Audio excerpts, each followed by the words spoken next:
3 million light-years away, a galaxy spins so fast it should tear itself apart. The Triangulum Galaxy harbors star nurseries that birth suns 100 times more massive than ours. We'll witness blue giants that burn through their fuel in mere millions of years, explore pink nebulae where stars are dying in cosmic cocoons, and discover rogue black holes wandering through spiral arms like cosmic predators. Prepare yourselves. We begin.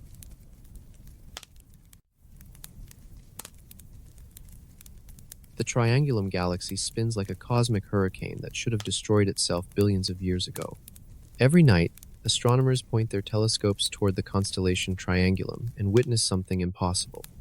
This spiral galaxy, officially catalogued as Messier 33, rotates at speeds that violate everything we know about orbital mechanics.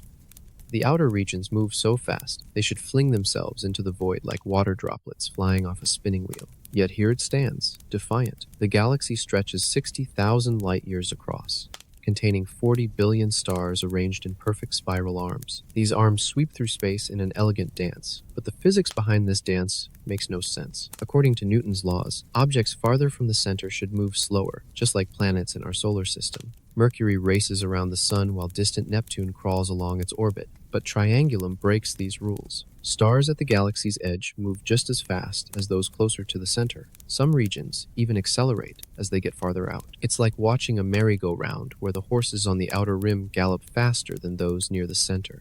The centrifugal force should tear the galaxy apart, scattering its stars across the cosmos like cosmic shrapnel. The mystery deepens when we measure the galaxy's mass. All the visible matter, every star and gas cloud we can detect, accounts for only 10% of the gravitational pull needed to hold this spinning monster together. The remaining 90% comes from something invisible, something that doesn't interact with light or ordinary matter. We call it dark matter.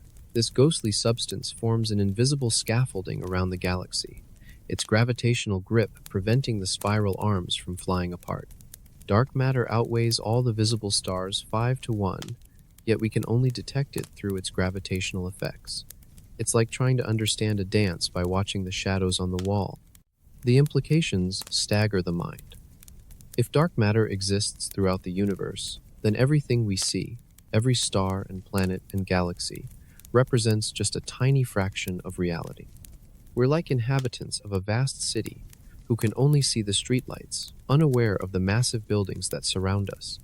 The Triangulum Galaxy has been spinning this impossible dance for over 10 billion years. Generation after generation of stars have lived and died while this cosmic puzzle has remained unsolved. Each rotation takes 200 million years to complete, and in that time, countless civilizations could have risen and fallen on worlds orbiting its 40 billion suns. But this spinning mystery is just the beginning of our journey. Deep within those spiral arms, something even more extraordinary awaits us. Deep within the Triangulum Galaxy's spiral arms, cosmic nurseries are giving birth to monsters. The largest star-forming region in the galaxy, known as NGC 604, glows with the intensity of 600,000 suns. This stellar maternity ward spans over 1,000 light-years, making it 40 times larger than the Orion Nebula that decorates our night sky.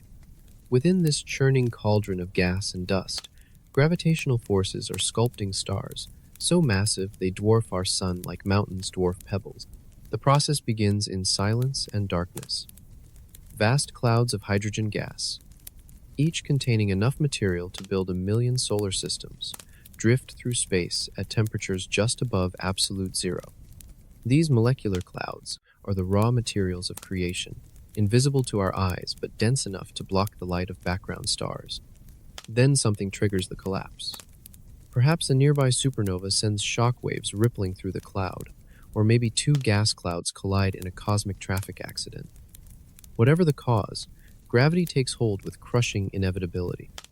The cloud begins to contract, slowly at first, then faster as its own gravity strengthens. What started as a gentle drift becomes a headlong plunge toward the center. As the gas compresses, it heats up like air in a bicycle pump. The temperature climbs from near absolute zero to thousands of degrees. The cloud fragments into smaller pockets, each destined to become a star. But in the dense heart of NGC 604, Some fragments gather so much material they become true giants. These stellar behemoths contain 50, 70, even 100 times more mass than our Sun. They burn with temperatures exceeding 40,000 degrees, making them 50,000 times brighter than the star that warms our Earth. Their surfaces glow brilliant blue-white. So hot they ionize the surrounding gas and paint the nebula in shades of electric pink and turquoise. The most massive stars in Triangulum are living on borrowed time. While our Sun will burn steadily for 10 billion years, these giants exhaust their nuclear fuel in just a few million years. They're like cosmic Roman candles, burning brilliantly but briefly before exploding in spectacular supernovas that can outshine entire galaxies. The irony is profound. The most massive stars, the ones that seem most powerful and enduring, are actually the most fragile. They burn through their hydrogen fuel so quickly that they barely have time to develop planetary systems before they die. Any worlds that might form around these giants would be sterilized by radiation long before life could take hold. Yet their deaths are not meaningless. When these giants explode, they forge heavy elements in their cores and scatter them across the galaxy. The calcium in our bones, the iron in our blood, the oxygen we breathe, all were forged in the nuclear furnaces of dying stars. But even these stellar giants pale in comparison to the dark predators that hunt between the spiral arms. Between the glowing spiral arms of Triangulum, invisible hunters drift through the darkness like cosmic sharks.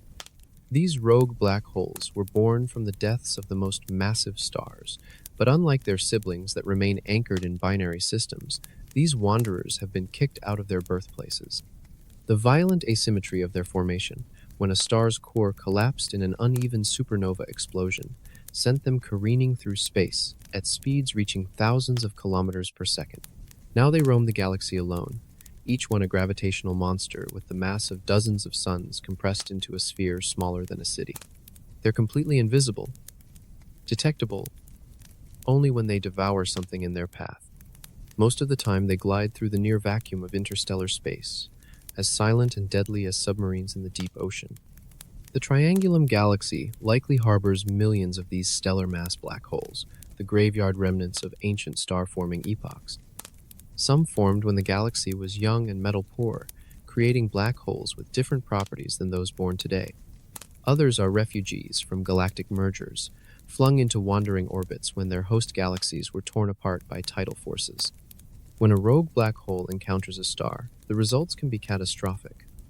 The black hole's gravity creates tidal forces that stretch and squeeze the star like a cosmic stress ball. If the star ventures too close, it crosses the event horizon and vanishes forever, adding its mass to the black hole's growing bulk. But if it maintains just the right distance, the black hole strips away the star's outer layers in a process called tidal disruption. These stellar cannibalization events create some of the most energetic phenomena in the universe. As the torn matter spirals into the black hole, it forms an accretion disk that glows with temperatures exceeding millions of degrees. The disk launches jets of plasma at nearly the speed of light, creating beacons that can be seen from billions of light years away. The most dangerous rogues are the ones we can't see coming. Unlike active black holes, surrounded by glowing accretion disks, a solitary wanderer produces no light signature.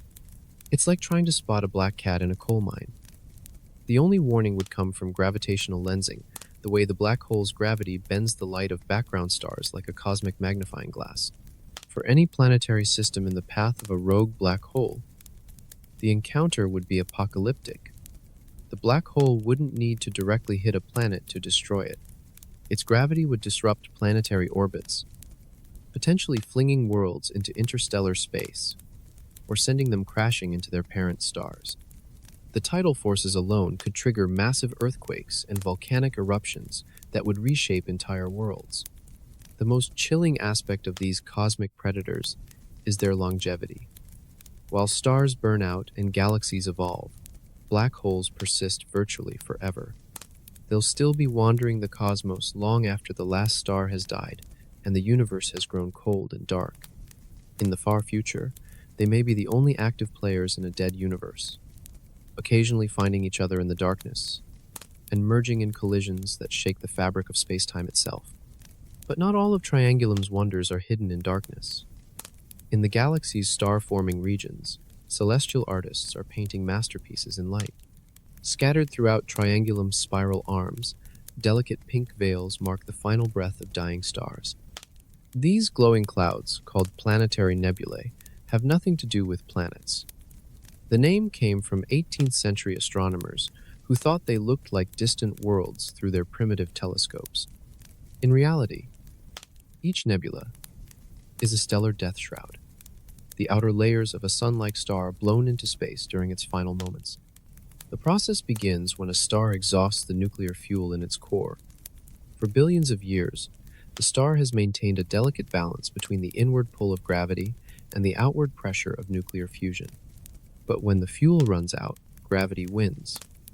The core collapses and heats up, while the star's outer layers expand and cool, transforming the once stable star into a bloated red giant. As the red giant phase continues, the star becomes increasingly unstable. Thermal pulses deep in its core send shock waves rippling through the stellar atmosphere. These pulses blow off the star's outer layers in a series of gentle puffs, like cosmic smoke rings expanding into space. The ejected material forms a hollow shell around the dying star, initially invisible in the cold darkness. Then comes the transformation that creates the beauty we see. The star's core, now exposed as a white dwarf, burns at temperatures exceeding 100,000 degrees.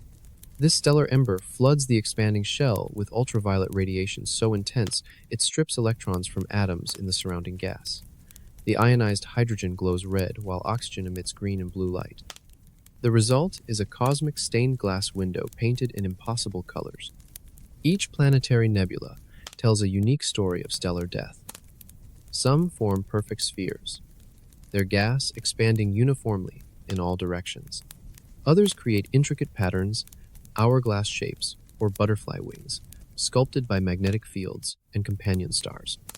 The most complex nebulae resemble cosmic flowers, with delicate petals of glowing gas arranged in symmetrical patterns that rival any artwork created by human hands.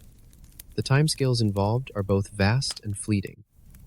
The dying star took billions of years to reach this point, burning steadily through most of the universe's history. But the planetary nebula phase lasts only tens of thousands of years, a cosmic blink of an eye.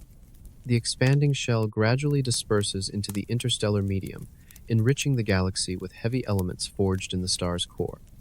These elements become the building blocks for future generations of stars and planets.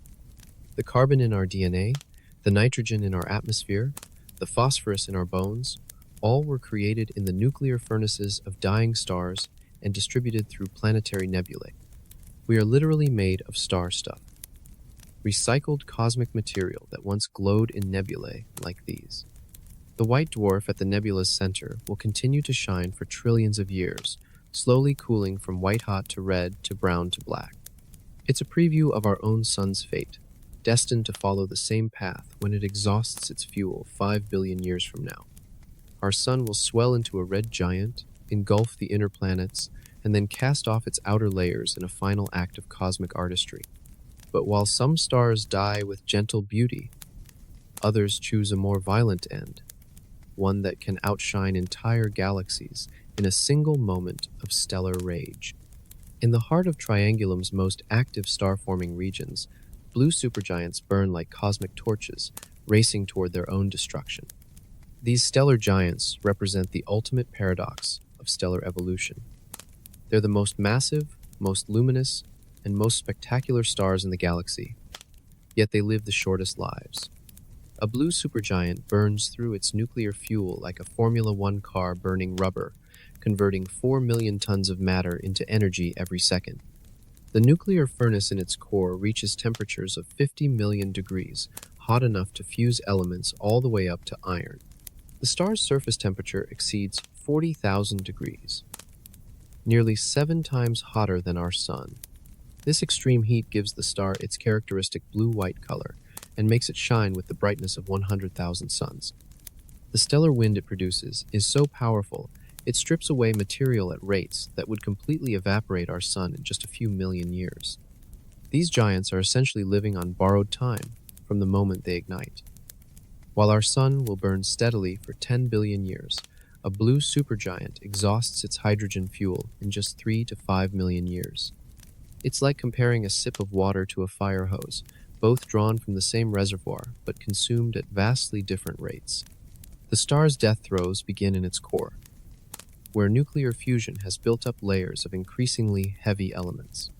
Hydrogen fuses to helium, helium to carbon, carbon to oxygen, oxygen to silicon, and finally silicon to iron. Each fusion stage releases less energy than the previous one, like a fire burning through progressively damper wood. When the core starts producing iron, the star's fate is sealed. Iron cannot fuse to release energy. It can only absorb it. The nuclear furnace that has supported the star for millions of years suddenly becomes an energy sink. The core temperature plummets, and with it the outward pressure that has held the star together against its own gravity. What happens next occurs faster than a human heartbeat. The core collapses from the size of Earth to the size of a city in less than a second. The density becomes so extreme that protons and electrons are crushed together to form neutrons. The collapsing matter rebounds off this neutron core like a rubber ball hitting concrete, creating a shock wave that rips through the star's outer layers. The explosion that follows can outshine an entire galaxy. In a matter of seconds, the supernova releases more energy than our sun will produce in its entire 10 billion year lifetime. The blast wave expands at speeds of 30,000 kilometers per second, heating the surrounding gas to temperatures exceeding 1 billion degrees. The supernova enriches the galaxy, with heavy elements forged in the star's core and during the explosion itself. Elements heavier than iron, including gold, platinum, and uranium, are created only in these violent stellar deaths. The shock wave also triggers star formation in nearby gas clouds, seeding the galaxy with the next generation of stars. What remains after the explosion depends on the star's original mass. Stars between 8 and 25 times the mass of our sun leave behind neutron stars, objects so dense that a teaspoon of neutron star material would weigh as much as Mount Everest. More massive stars collapse into black holes, regions of space-time where gravity is so strong that not even light can escape. But the true power behind these stellar explosions, and indeed the entire galaxy, comes from something we cannot see, something that shapes the cosmos from the shadows. Surrounding every star, every gas cloud, every bright spiral arm in the Triangulum Galaxy is a vast scaffolding built from matter we cannot see or touch. Dark matter makes up 85% of all matter in the universe, yet it interacts with ordinary matter only through gravity. It doesn't emit light, doesn't absorb light, and doesn't reflect light. It's like trying to map an invisible city by watching how people move through its streets, inferring the locations of buildings from the patterns of foot traffic. The first clues to dark matter's existence came from studying galaxy rotation curves. When astronomers measured how fast stars orbit the galactic center, they discovered something impossible. According to the visible matter in the galaxy, stars in the outer regions should move much slower than those near the center, just like planets in our solar system. But the observations showed something different. Stars throughout the galaxy move at nearly the same speed, regardless of their distance from the center. It's like watching a merry-go-round where all the horses gallop at the same pace, whether they're on the inner ring or the outer edge. The only way to explain this is if the galaxy contains 5 times more mass than we can see. This invisible mass forms a roughly spherical halo around the galaxy, extending far beyond the visible stars. Computer simulations show that without this dark matter halo, the Triangulum Galaxy would have torn itself apart billions of years ago. The spiral arms would have unwound, the gas would have been flung into intergalactic space, and star formation would have ceased. The dark matter halo acts like a cosmic gravitational net, holding the galaxy together while remaining completely invisible. It's the ultimate cosmic construction project, a scaffold built from exotic particles that don't interact with ordinary matter except through their gravitational influence. But what exactly is dark matter? The honest answer is that we don't know. It could be composed of weakly interacting massive particles, hypothetical entities that were predicted by particle physics theories but have never been detected. It could be axions, incredibly light particles that barely interact with anything. Or it could be something completely unexpected, a form of matter so alien that our current physics cannot even describe it. The mystery deepens when we realize that dark matter was crucial to the formation of the universe itself. In the early cosmos, tiny fluctuations in the dark matter density grew under their own gravity, creating the first structures in the universe.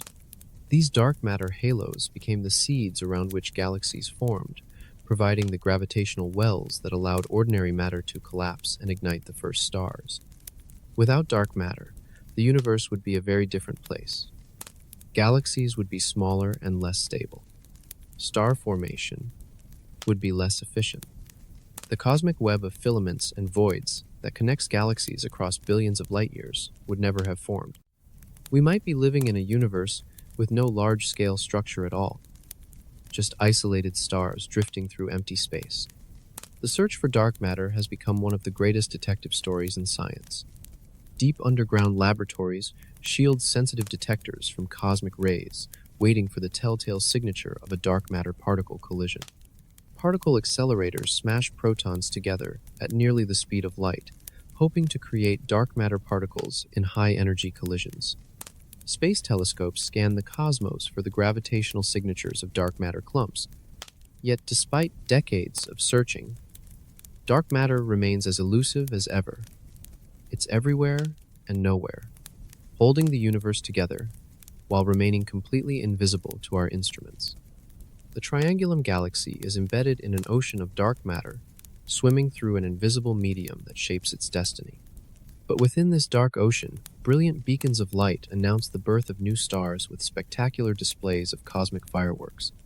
Deep within the Triangulum Galaxy's spiral arms, cosmic nurseries blaze with the light of millions of newborn suns. The largest of these star-forming regions, NGC 604, shines with the combined brightness of 600,000 stars, like our Sun. This single stellar nursery contains enough energy to power our entire solar system for billions of years. From a distance, it appears as a rosy glow against the dark backdrop of space, but up close, it reveals itself as a churning cauldron of creation and destruction. The region spans more than 1,000 light-years, making it larger than the distance between our Sun and the nearest star. Within this vast expanse, gravity is sculpting the raw materials of space into the next generation of stars. Towering pillars of gas and dust, some reaching heights of several light-years, serve as stellar incubators where new suns are taking their first breaths. These pillars are both beautiful and temporary. They're carved by the intense radiation and stellar winds from nearby massive stars, which act like cosmic sandblasters, eroding the gas columns while simultaneously triggering new star formation within them.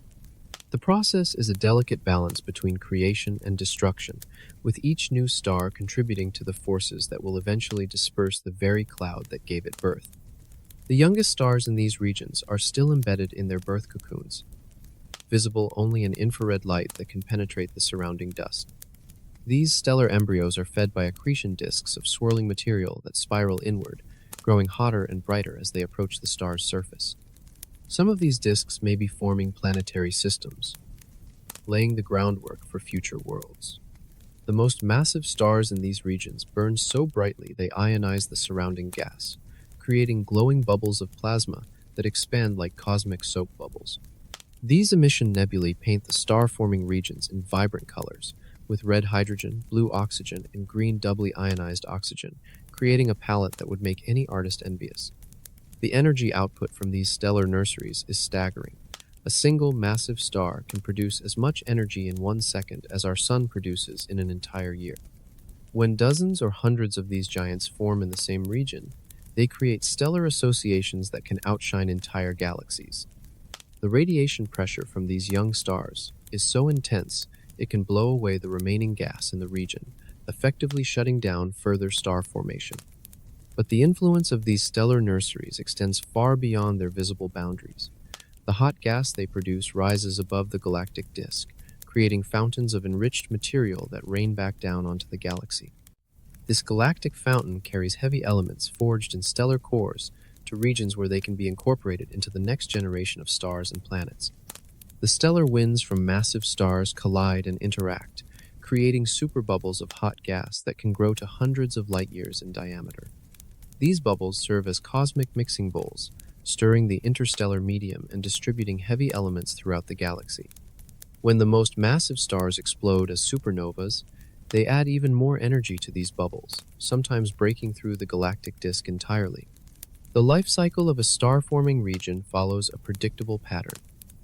It begins with the gravitational collapse of a giant molecular cloud, triggered by some external disturbance. Star formation proceeds rapidly, with the most massive stars forming first. These giants quickly begin to disrupt their birth environment, carving out cavities in the gas and eventually dispersing the cloud entirely. The entire process takes only 10 to 20 million years, a brief moment in galactic time. But during this cosmic instant, these stellar nurseries transform the galaxy, enriching it with heavy elements and organizing the interstellar medium into the complex structures we observe today. Yet even as these bright beacons of star formation illuminate the galaxy, ancient stellar cities hold secrets from the galaxy's distant past. Orbiting the Triangulum Galaxy like ancient sentinels are stellar time capsules that preserve the memory of the universe's youth. Globular clusters are among the oldest objects in the galaxy, spherical collections of hundreds of thousands to millions of stars bound together by their mutual gravity. These stellar cities formed when the universe was less than 1 billion years old, making them living fossils from the cosmic dawn. Each cluster tells a story that spans nearly the entire history of the cosmos. The stars within these clusters are all roughly the same age, born from the same primordial gas cloud in a single burst of star formation. Unlike the star-forming regions we see today, these ancient stellar nurseries were composed almost entirely of hydrogen and helium, the simplest elements forged in the Big Bang. Heavy elements like carbon, oxygen, and iron were virtually absent, creating a generation of stars unlike any being born today. This chemical purity makes globular cluster stars living laboratories for understanding stellar evolution. Without heavy elements to complicate their nuclear fusion processes, these stars follow predictable evolutionary paths.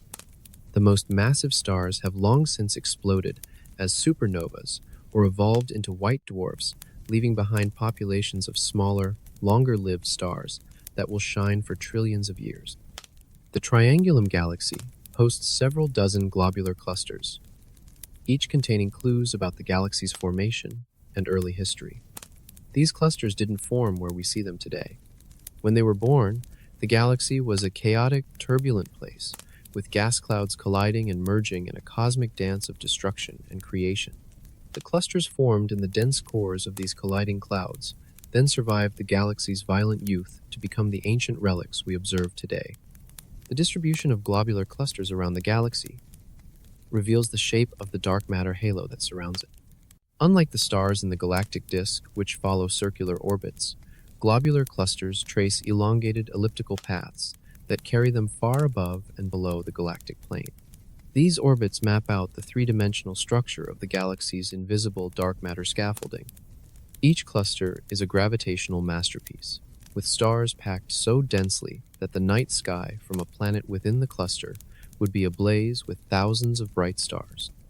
The gravitational interactions between these stars create a complex dance where stellar encounters can fling stars out of the cluster or cause them to spiral inward toward the center. Over billions of years, this gravitational evolution has sculpted the clusters into the perfect spherical shapes we observe today. The cores of globular clusters harbor some of the most exotic objects in the universe. Neutron stars, the ultra-dense remnants of supernova explosions, can be found spinning rapidly as pulsars, lighthouse beacons that sweep the galaxy with beams of radiation. Some clusters may even contain intermediate mass black holes, objects too massive to form from single stellar collapse but too small to be the supermassive black holes found at galactic centers. But perhaps the most remarkable aspect of globular clusters is their role as cosmic chronometers. By studying the colors and brightness of stars within these clusters, astronomers can determine their ages with precision. The oldest clusters in the Triangulum Galaxy are nearly 13 billion years old, formed when the universe was less than 1 billion years old. They're among the first generation of stellar systems to form after the Big Bang.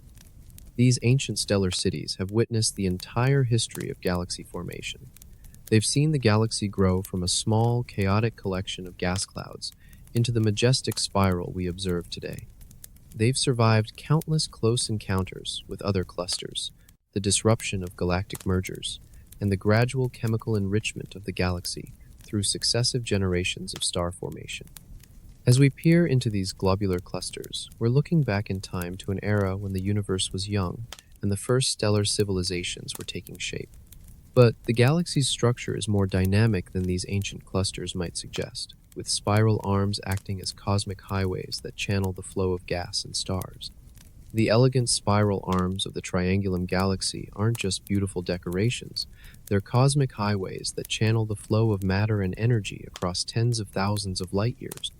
From our perspective, the galaxy's spiral structure appears static and permanent, like a frozen whirlpool in space. But this is an illusion created by the vast timescales involved. The spiral arms are actually waves of compression traveling through the galactic disk, similar to traffic jams that move along a highway, even though individual cars enter and exit the jam. This phenomenon, called spiral density wave theory, explains one of the galaxy's most puzzling features. If the spiral arms were simply material structures rotating with the galaxy, they would have wound up completely after just a few rotations, destroying the spiral pattern. Instead, the arms persist because they're pressure waves, regions where the density of stars and gas is temporarily higher than average. As material orbits the galaxy, it encounters these density waves like a car approaching a traffic jam. The gas clouds slow down, compress, and pile up in the spiral arms. This compression triggers star formation, lighting up the arms with bright young stars and glowing nebulae. The most massive stars burn out quickly, fading before they can move far from their birth sites, which is why the spiral arms appear so prominently in blue light. The process creates a cosmic conveyor belt of star formation. Gas flows into the spiral arms from the spaces between them, gets compressed into dense clouds, forms stars, and then disperses as stellar winds and supernova explosions blow the remaining gas back into the interarm regions. This cycle repeats every few 100 million years as the galaxy rotates. The spiral arms also act as cosmic rivers, channeling gas from the outer galaxy toward the center. This radial flow of material helps explain how galaxies can maintain star formation over billions of years. Without this inward transport of gas, the central regions would quickly exhaust their fuel for making new stars. But the spiral structure isn't perfectly stable. Computer simulations show that spiral arms can strengthen, weaken, split, and merge over time. The Triangulum Galaxy's current two-armed spiral pattern may be temporary, possibly the result of a recent gravitational interaction with a neighboring galaxy or the passage of a massive gas cloud. The arms also create different environments within the galaxy. The spaces between the spiral arms are relatively quiet, with lower rates of star formation and fewer supernova explosions. These interarm regions may be more hospitable to the development of complex life, shielded from the intense radiation and stellar violence that characterizes the spiral arms themselves. The magnetic field of the galaxy follows the spiral structure, creating invisible highways for charged particles. Cosmic rays, high-energy particles accelerated by supernova explosions, follow these magnetic field lines as they propagate through the galaxy. This creates a complex three-dimensional structure where the visible spiral arms are just one component of a much larger architectural framework. The spiral arms also influence the chemical evolution of the galaxy. Star formation in the arms produces heavy elements that are dispersed by stellar winds and supernova explosions. These elements mix with the interstellar medium and eventually make their way to the interarm regions, where they can be incorporated into the next generation of stars. This creates a gradient of heavy element abundance that varies both with distance from the galactic center and with position relative to the spiral arms. Recent observations have revealed that the spiral arms may be more dynamic than previously thought. Some regions show evidence of spur-like structures branching off from the main arms, creating a more complex pattern than the simple two-armed spiral. These features may be temporary, created by local instabilities in the galactic disk, or by the gravitational influence of massive star-forming regions. The study of spiral structure in the Triangulum Galaxy has implications far beyond our local galactic neighborhood. Understanding how spiral arms form and evolve helps us interpret observations of distant galaxies and provides insights into the fundamental physics of galactic dynamics. But at the heart of this grand spiral design lies the galaxy's most mysterious region, where the normal rules of stellar behavior may not apply. At the center of the Triangulum Galaxy lies a region so dense with stars and shrouded in dust that we're only beginning to understand its true nature. The galactic core, or nucleus, represents less than 1% of the galaxy's total volume, but contains a disproportionate share of its most exotic phenomena. Here, stars are packed together at densities thousands of times higher than in our solar neighborhood. The night sky from a planet in this region would be ablaze with brilliant stars, many bright enough to cast shadows. Unlike the supermassive black holes that lurk at the centers of larger galaxies, the Triangulum Galaxy's core appears to lack such a monster. This makes it unusual among spiral galaxies, most of which harbor central black holes containing millions or billions of times the mass of our Sun.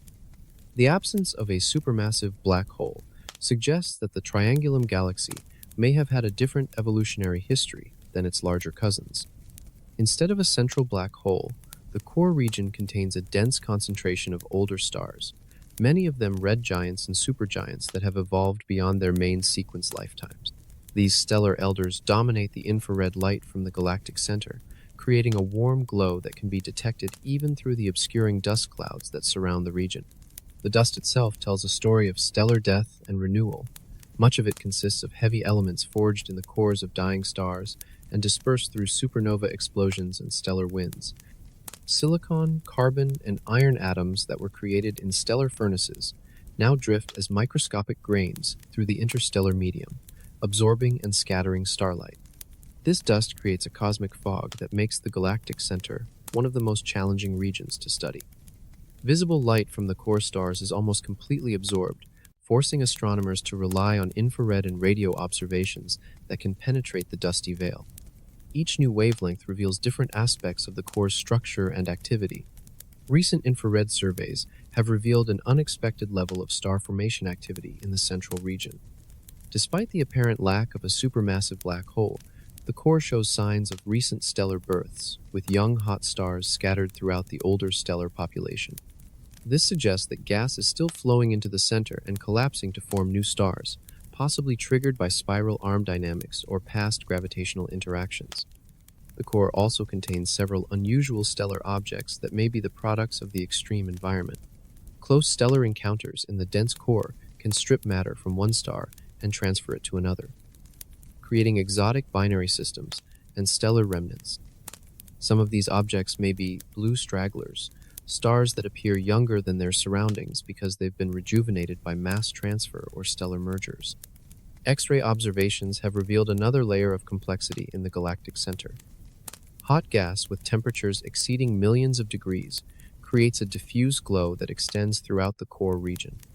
This gas may be heated by shock waves from supernova explosions or by the collective stellar winds from the massive stars in the region.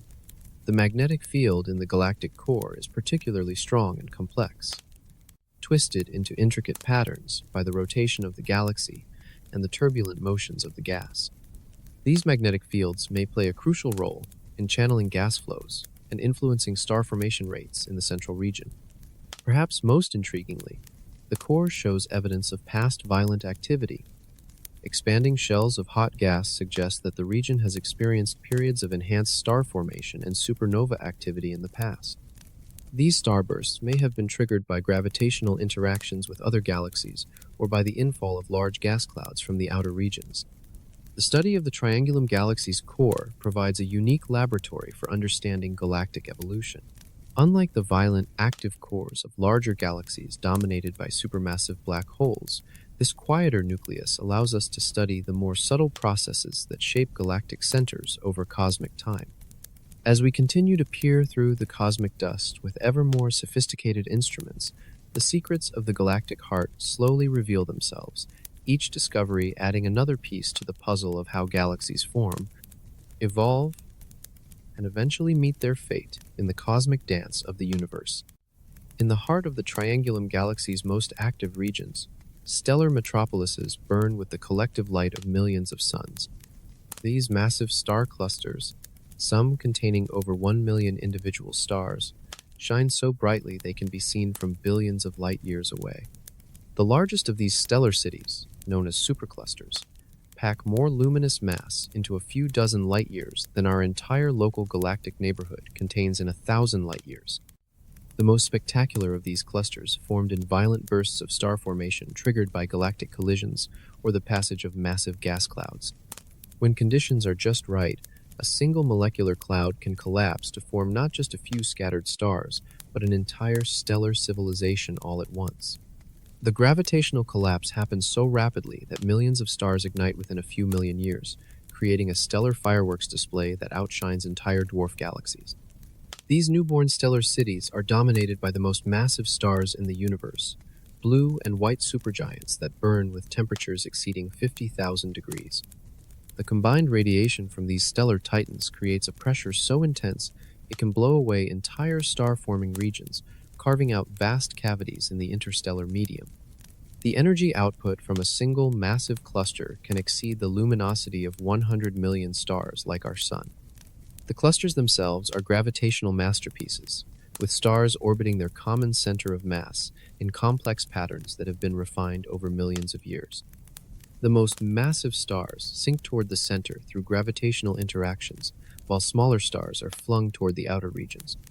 This process, called mass segregation, creates a stellar hierarchy where the biggest and brightest stars dominate the cluster core. But these stellar cities are not permanent fixtures. The same massive stars that make them so luminous also seal their fate.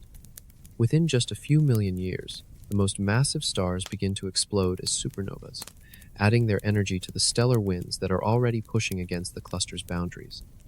Each supernova explosion sends shock waves rippling through the cluster, potentially triggering new star formation while simultaneously dispersing the gas that could fuel future stellar births. The most violent clusters experience what astronomers call a supernova chain reaction.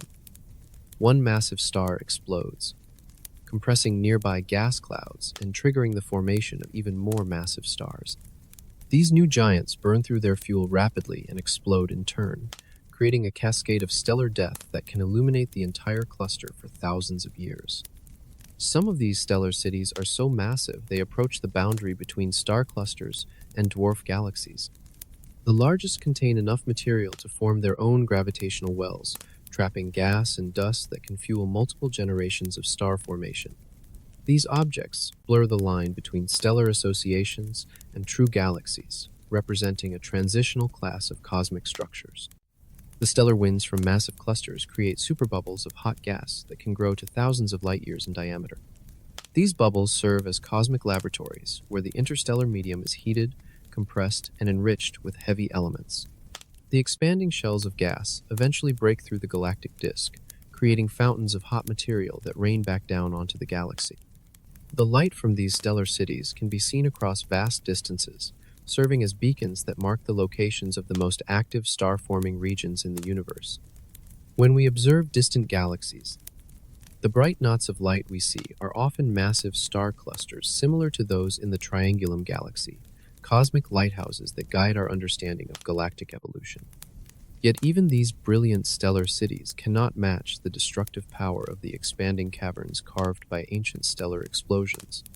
Scattered throughout the Triangulum Galaxy are vast hollows in space, cosmic caverns carved by the violent deaths of massive stars. These supernova remnants are the expanding shells of debris left behind when stars explode with the force of 10 billion hydrogen bombs detonating every second for millions of years. The blast waves from these explosions race through space at speeds exceeding 10,000 kilometers per second, sweeping up interstellar gas and dust like cosmic snowplows. The process begins with a catastrophic collapse.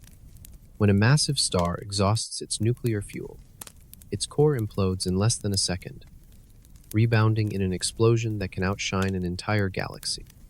The shock wave from this explosion rips through the star's outer layers, heating them to temperatures exceeding 1 billion degrees and flinging them into space at a significant fraction of the speed of light. This expanding shell of stellar debris crashes into the surrounding interstellar medium like a cosmic tsunami.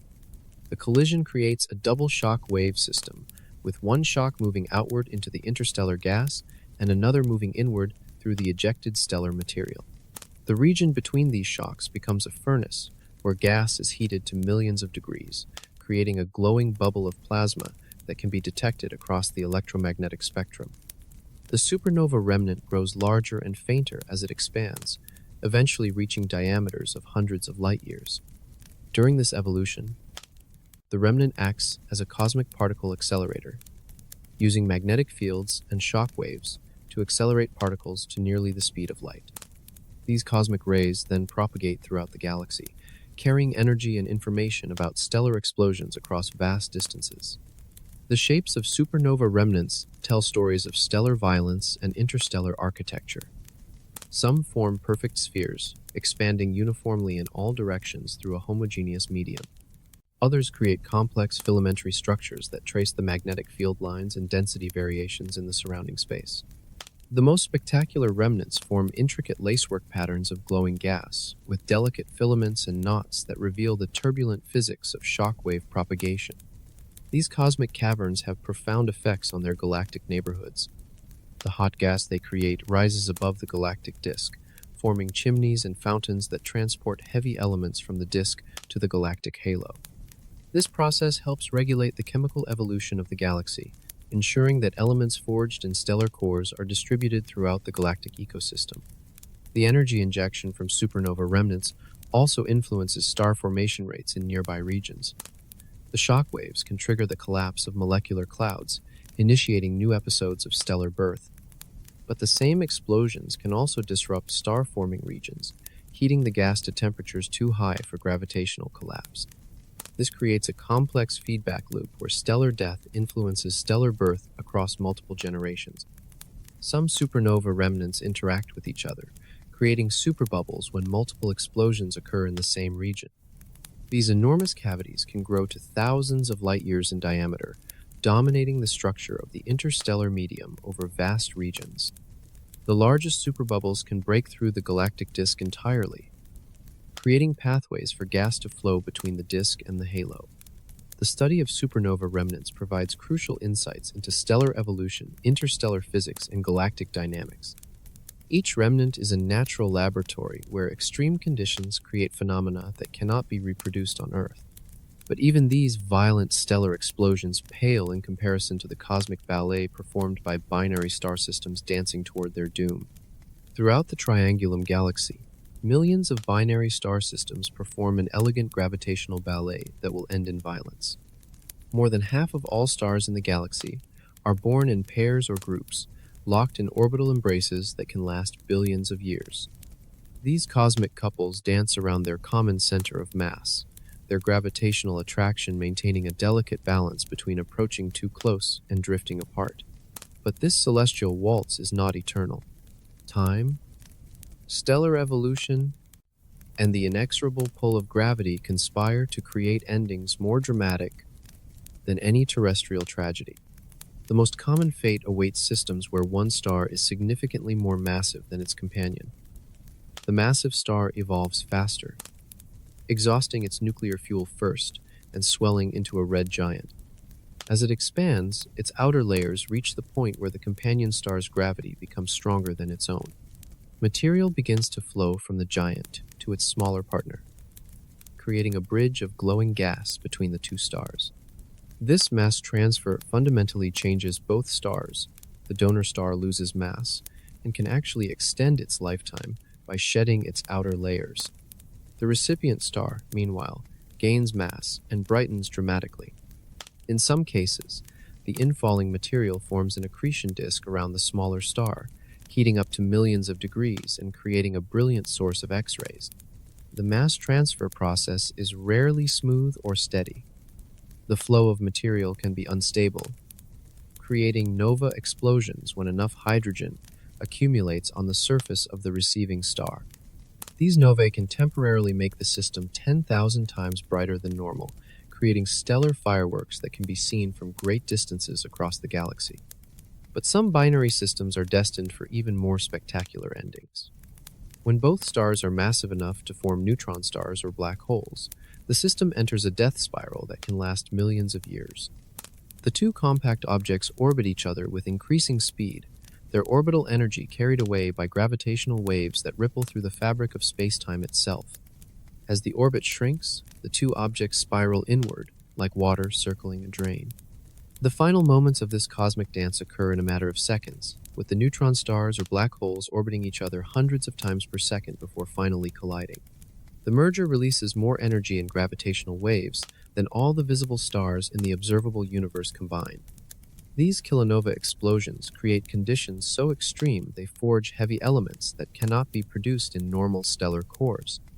Gold, platinum, and uranium are created in the intense heat and pressure of the merger, then scattered into the interstellar medium, where they can be incorporated into future generations of stars and planets. The gold in our jewelry, the platinum in our electronics, all may have been forged in the violent merger of neutron stars billions of years ago. The Triangulum Galaxy hosts thousands of these binary systems at various stages of their evolution. Some are just beginning their dance, young pairs of stars that will orbit each other for billions of years. Others are approaching their final acts, with white dwarf stars slowly consuming their companions, or neutron stars spiraling toward merger. The study of binary star evolution has revealed that stellar death is far more complex and violent than once thought. Single stars may end their lives quietly, fading into white dwarf obscurity. But binary systems can experience multiple episodes of mass transfer, nova explosions, and ultimately catastrophic mergers that reshape the galaxy around them. These cosmic partnerships also serve as natural laboratories for testing our understanding of stellar physics and gravitational dynamics. The precise timing of pulsar binary systems has allowed astronomers to detect gravitational waves indirectly, confirming one of Einstein's boldest predictions decades before direct detection became possible. Yet even these violent stellar deaths contribute to a grander cosmic artistry, creating some of the most beautiful structures in the universe. Across the Triangulum Galaxy, dying stars create masterpieces that rival the greatest works of art ever conceived by human imagination. These planetary nebulae are cosmic paint palettes where physics becomes artistry. Each nebula displays a unique combination of colors created by different elements glowing at specific temperatures and densities. The red glow comes from hydrogen, the universe's most abundant element, while oxygen produces ethereal blues and greens. Nitrogen adds touches of deep red, and sulfur contributes yellows and oranges to the cosmic canvas. But the true artistry lies in the nebula's structure, shaped by forces as complex as any master painter's technique. The dying star at the center doesn't simply puff off its outer layers uniformly. Instead, magnetic fields, stellar rotation, and the presence of companion stars sculpt the expanding gas into intricate patterns that defy easy explanation. Some nebulae form perfect rings, like cosmic smoke rings expanding through space. Others create hourglass shapes, with narrow waists and bulbous ends that suggest the influence of equatorial disks around the central star. The most complex nebulae resemble butterflies, flowers, or even human eyes, with symmetrical patterns that seem almost intentionally designed. The Helix Nebula, sometimes called the Eye of God, demonstrates the incredible precision of these cosmic sculptures. Its intricate braided structure contains thousands of individual knots and filaments, each one a story of gas compression and magnetic field interaction. The nebula's colors shift from deep red at the edges to brilliant blue-green in the center, creating a three-dimensional artwork that spans several light-years. The creation of these colors involves quantum physics at its most fundamental level. When the central white dwarf star bombards the surrounding gas with ultraviolet radiation, it strips electrons from atoms, ionizing the gas and causing it to glow. Each element glows at specific wavelengths determined by the energy levels of its electrons. The result is a spectrum of colors that serves as a fingerprint for the elements present in the nebula. The intensity and distribution of these colors reveal the history of the dying star. Red regions indicate areas where the ultraviolet radiation is weaker, allowing hydrogen to remain partially neutral. Blue-green regions mark zones of intense ionization, where oxygen atoms have been stripped of multiple electrons. The boundaries between different colored regions trace the shock fronts and density variations within the expanding gas. Some nebulae change their appearance over human timescales, allowing astronomers to watch the cosmic artwork evolve in real time. The expansion of the gas shells creates moving patterns of light and shadow as different regions brighten and fade. Knots of denser gas can be seen streaming away from the central star like cosmic fireworks, while cavities carved by stellar winds create hollow spheres within the larger nebula. The symmetry of many planetary nebulae suggests that binary star systems play a crucial role in their formation. A companion star orbiting the dying giant can create jets of gas that punch through the stellar envelope, creating the bipolar structures seen in many nebulae. The gravitational influence of the companion can also create spirals and rings, as the gas is shaped by orbital dynamics. These cosmic artworks are temporary, lasting only tens of thousands of years before the expanding gas becomes too diffuse to glow brightly. But in that brief moment of cosmic time, they transform the ordinary death of a star into something transcendent, creating beauty from destruction and order from chaos. The study of planetary nebulae has revealed the incredible diversity of stellar death. No two nebulae are exactly alike, each one a unique expression of the physical processes that govern stellar evolution. They serve as laboratories for understanding atomic physics, fluid dynamics, and electromagnetic fields under conditions that cannot be replicated on Earth. But these gentle stellar deaths are not the only way that stars shed their outer layers into space. Some stars choose a more violent path, stripping themselves bare through stellar winds that rage with hurricane force. In the most violent star-forming regions of the Triangulum Galaxy, stellar monsters are literally blowing themselves apart. Wolf-Rayet stars are among the most extreme objects in the universe, massive suns that have been stripped down to their nuclear-burning cores by their own stellar winds. These stellar hurricanes rage at speeds exceeding 2,000 kilometers per second, carrying away the equivalent of Earth's entire mass every year. The winds are so powerful they can be detected from thousands of light years away, creating expanding bubbles of hot gas that dwarf entire solar systems. These stellar extremists begin their lives as the most massive stars in the galaxy, giants containing 50 to 100 times more mass than our Sun. But their enormous size becomes their weakness. The nuclear fusion in their cores burns so fiercely that the radiation pressure pushes against their outer layers with incredible force. Eventually, this pressure overcomes the star's gravitational grip, launching the outer atmosphere into space at hypersonic speeds. The stellar wind from a Wolf-Rayet star is not a gentle breeze but a hurricane of atomic particles.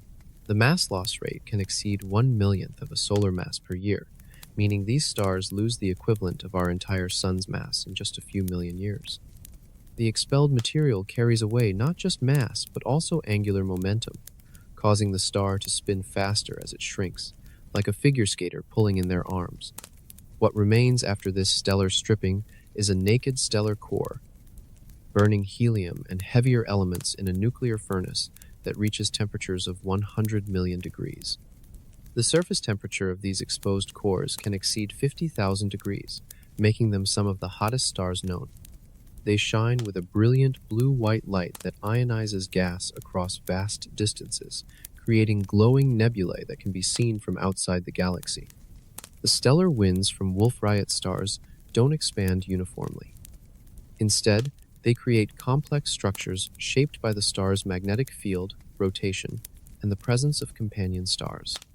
Some winds form spiral patterns as they interact with binary companions, while others create bipolar outflows that shoot jets of material in opposite directions.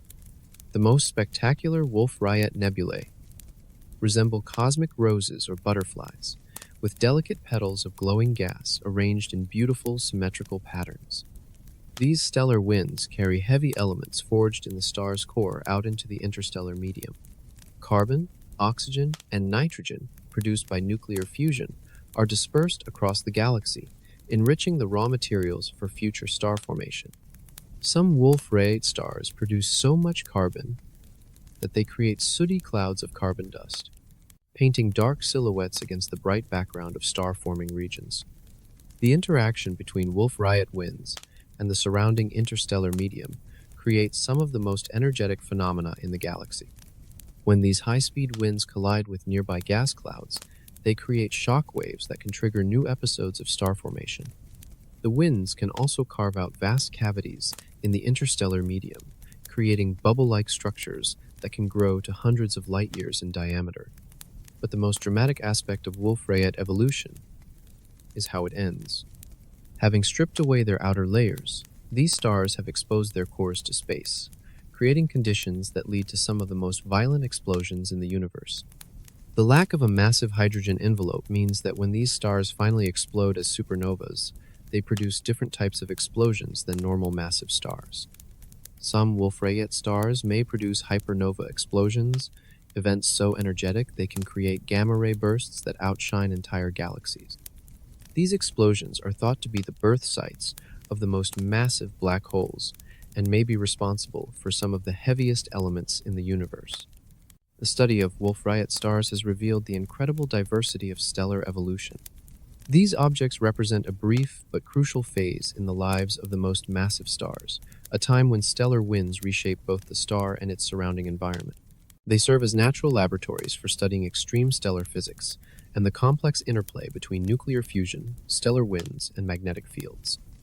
Yet even these violent stellar winds cannot match the gradual dissolution that awaits the galaxy's more modest stellar communities. Scattered throughout the Triangulum Galaxy's spiral arms are stellar neighborhoods that are slowly dissolving, their members drifting apart like leaves scattered by an autumn wind.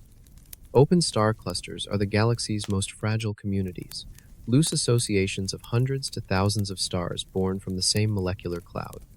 Unlike the ancient, tightly bound globular clusters that orbit the galaxy's halo, these younger stellar groups are held together by weak gravitational bonds that weaken over time. They represent stellar families in the process of breaking apart, each member eventually destined to wander the galaxy alone. The dissolution process begins almost immediately after the cluster forms. The most massive stars, which sink toward the cluster's center through gravitational interactions, live fast and die young. When they explode as supernovas, they remove mass from the cluster and can even kick other stars out of the system entirely. Each stellar death weakens the cluster's gravitational grip on its remaining members. Meanwhile, the galaxy itself conspires against these stellar communities. As the cluster orbits the galactic center, it encounters tidal forces from the galaxy's gravitational field.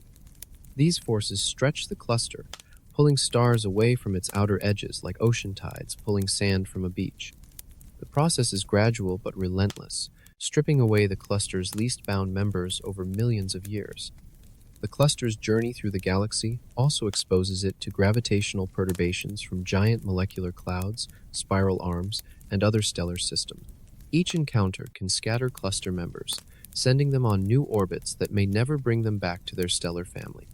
It's like a cosmic game of billiards, where chance encounters determine which stars remain together and which are sent wandering into the galactic wilderness. Some clusters dissolve faster than others, depending on their initial mass, density, and location in the galaxy. Clusters born in the dense central regions of the galaxy face stronger tidal forces and more frequent encounters with other objects. Those formed in the outer regions may survive longer, but they too eventually succumb to the galaxy's disruptive influences. The Hyades cluster, one of the nearest open clusters to our solar system, exemplifies this dissolution process. The cluster's core still contains dozens of stars that share a common motion through space, but its outer regions have been stripped away over the past few 100 million years. Scattered throughout our local galactic neighborhood are individual stars that were once part of the Hyades, but have now drifted too far from their siblings to be easily recognized as cluster members. The dissolution of open clusters contributes to the galaxy's chemical evolution. Each cluster contains stars with similar ages and compositions, forged from the same primordial gas cloud. As these stars disperse throughout the galaxy, they carry with them the chemical signatures of their birth environments. The heavy elements they produce through nuclear fusion and stellar winds become mixed with the broader galactic medium, creating the complex chemical patterns we observe today.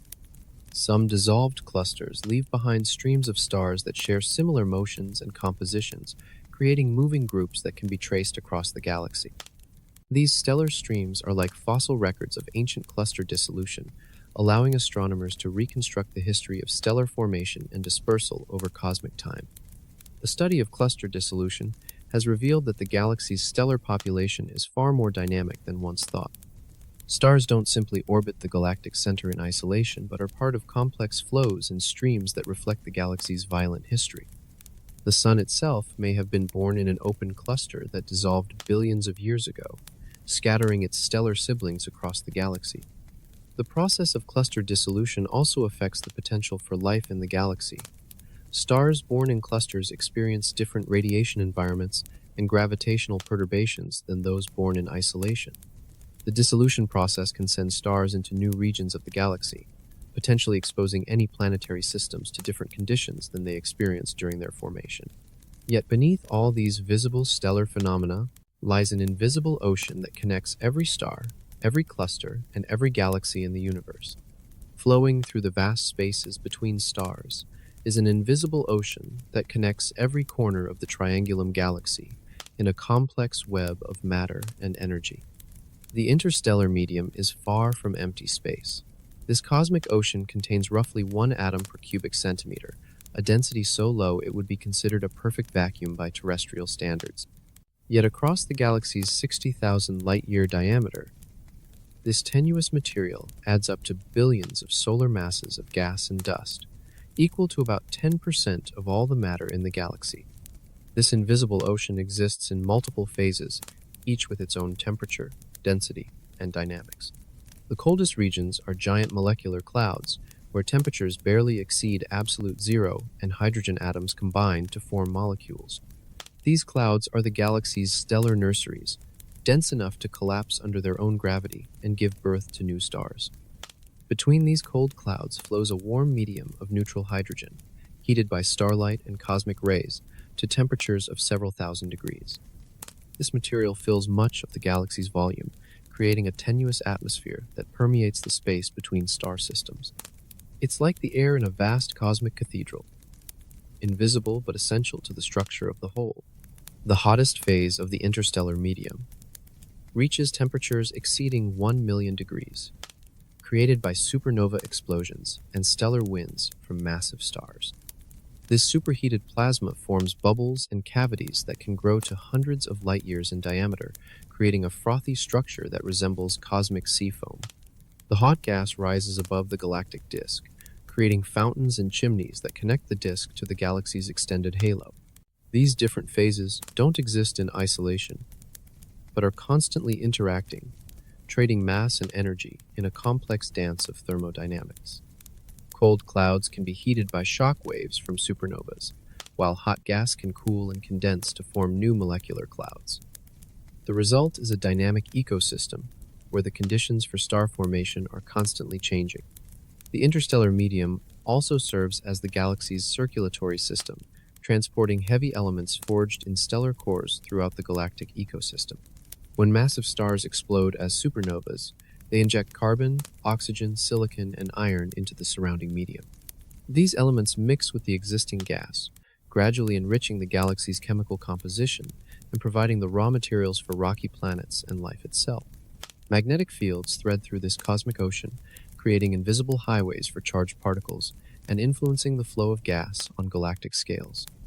These magnetic fields can accelerate particles to nearly the speed of light, creating the cosmic rays that permeate the galaxy. They can also channel the flow of gas, creating filamentary structures that connect distant regions of the galaxy. The interstellar medium is also pervaded by radiation from stars, cosmic rays, and the cosmic microwave background. This radiation field provides the energy that ionizes atoms, dissociates molecules, and drives the chemical reactions that create complex molecules in space. In the densest regions, this radiation can be absorbed and re-emitted by dust grains, creating a complex interplay between matter and energy. Dust grains, though they represent only about 1% of the interstellar medium by mass, play a crucial role in its evolution. These microscopic particles, smaller than the wavelength of visible light, absorb starlight and re-emit it in the infrared. They also serve as catalysts for chemical reactions, providing surfaces where hydrogen atoms can combine to form molecules. The motion of the interstellar medium follows the galaxy's rotation, but it's far from uniform. Gas flows from the outer regions toward the center, driven by spiral arm dynamics and gravitational torques. This inward flow provides the fuel for continued star formation in the galaxy's central regions, while also mixing material from different parts of the galaxy. The study of the interstellar medium has revealed that galaxies are not simply collections of stars, but complex ecosystems where stars, gas, and dust interact in intricate ways. The medium serves as both the raw material for star formation and the repository for stellar death, creating a cycle of renewal that has continued for billions of years. But this invisible ocean is not calm. Racing through its depths are particles accelerated to incredible speeds by the galaxy's most violent phenomena. Invisible to our eyes, but carrying enormous energy, streams of subatomic particles race through the Triangulum Galaxy at speeds approaching the ultimate cosmic speed limit. Cosmic rays are not rays at all, but individual atomic nuclei, mostly protons and heavier atomic cores, that have been accelerated to nearly the speed of light by the galaxy's most violent phenomena. These subatomic bullets carry energies millions of times greater than anything produced in terrestrial particle accelerators, making them the most energetic particles in the known universe. The most powerful cosmic rays possess energies equivalent to a baseball thrown at 100 kilometers per hour, but concentrated into a single atomic nucleus smaller than a proton. When these ultra-high energy particles strike Earth's atmosphere, they create showers of secondary particles that can span kilometers and contain billions of individual particle interactions. The acceleration of cosmic rays to such extreme energies requires cosmic particle accelerators far more powerful than anything humans have built. Supernova shock waves are the prime suspects, using magnetic fields and plasma physics to accelerate particles through a process called diffusive shock acceleration. As particles cross back and forth across the shock front, they gain energy with each crossing, eventually reaching speeds where relativistic effects become important. The strongest accelerators in the galaxy are the remnants of supernova explosions, expanding shells of hot gas that can maintain their acceleration capabilities for thousands of years. These cosmic machines can accelerate particles to energies exceeding 100 billion electron volts, creating a population of high-energy particles that fills the galaxy like an invisible fog. But supernovas are not the only source of cosmic rays. The galaxy's most massive stars produce powerful stellar winds that can accelerate particles to high energies. The collision regions where these winds meet the interstellar medium create shock waves that serve as natural particle accelerators. Even the galaxy's central regions, though lacking a supermassive black hole, may contain acceleration sites where magnetic field interactions can boost particle energies. The highest energy cosmic rays, those with energies exceeding 100 billion electron volts, pose a particular mystery. These particles carry so much energy that they should interact with the cosmic microwave background radiation, losing energy through a process called the GZK cutoff. This means they can only travel about 50 million light-years before losing their energy, suggesting they must originate from sources within our local group of galaxies. Cosmic rays don't travel in straight lines through the galaxy. Instead, they follow complex trajectories determined by the galaxy's magnetic field, which acts like an invisible maze for charged particles. The magnetic field can trap cosmic rays, bouncing them back and forth across the galaxy for millions of years before they finally escape into intergalactic space. This magnetic trapping has important consequences for the galaxy's evolution. Cosmic rays carry pressure that can influence the dynamics of the interstellar medium, potentially affecting star formation rates and the structure of molecular clouds. They also contribute to the heating of the interstellar gas, helping to maintain the warm phase of the interstellar medium that fills much of the galaxy's volume. The study of cosmic rays has revealed that the galaxy is a much more dynamic and energetic place than visible light observations might suggest. These high-energy particles carry information about the galaxy's most violent events, serving as messengers from regions where normal matter is heated to billions of degrees, and magnetic fields reach strengths trillions of times stronger than Earth's magnetic field. When cosmic rays interact with the interstellar medium, they create secondary particles including gamma rays, neutrinos, and antimatter. These secondary particles can be detected by space-based observatories, providing a window into cosmic ray interactions throughout the galaxy. The distribution of gamma rays across the sky reveals the locations of cosmic ray acceleration sites and the structure of the galactic magnetic field. Some cosmic rays may even play a role in the evolution of life. The high-energy particles that constantly bombard planetary atmospheres can trigger chemical reactions that create complex organic molecules. They may also contribute to genetic mutations that drive biological evolution, though excessive cosmic ray exposure can also be harmful to life. The cosmic ray population in the Triangulum Galaxy represents a significant reservoir of energy, containing as much energy as all the starlight in the galaxy combined. This invisible component of the galactic ecosystem influences star formation, heats the interstellar medium, and may even affect the evolution of life on worlds throughout the galaxy. Yet even these high-energy particles follow invisible highways created by the galaxy's magnetic architecture.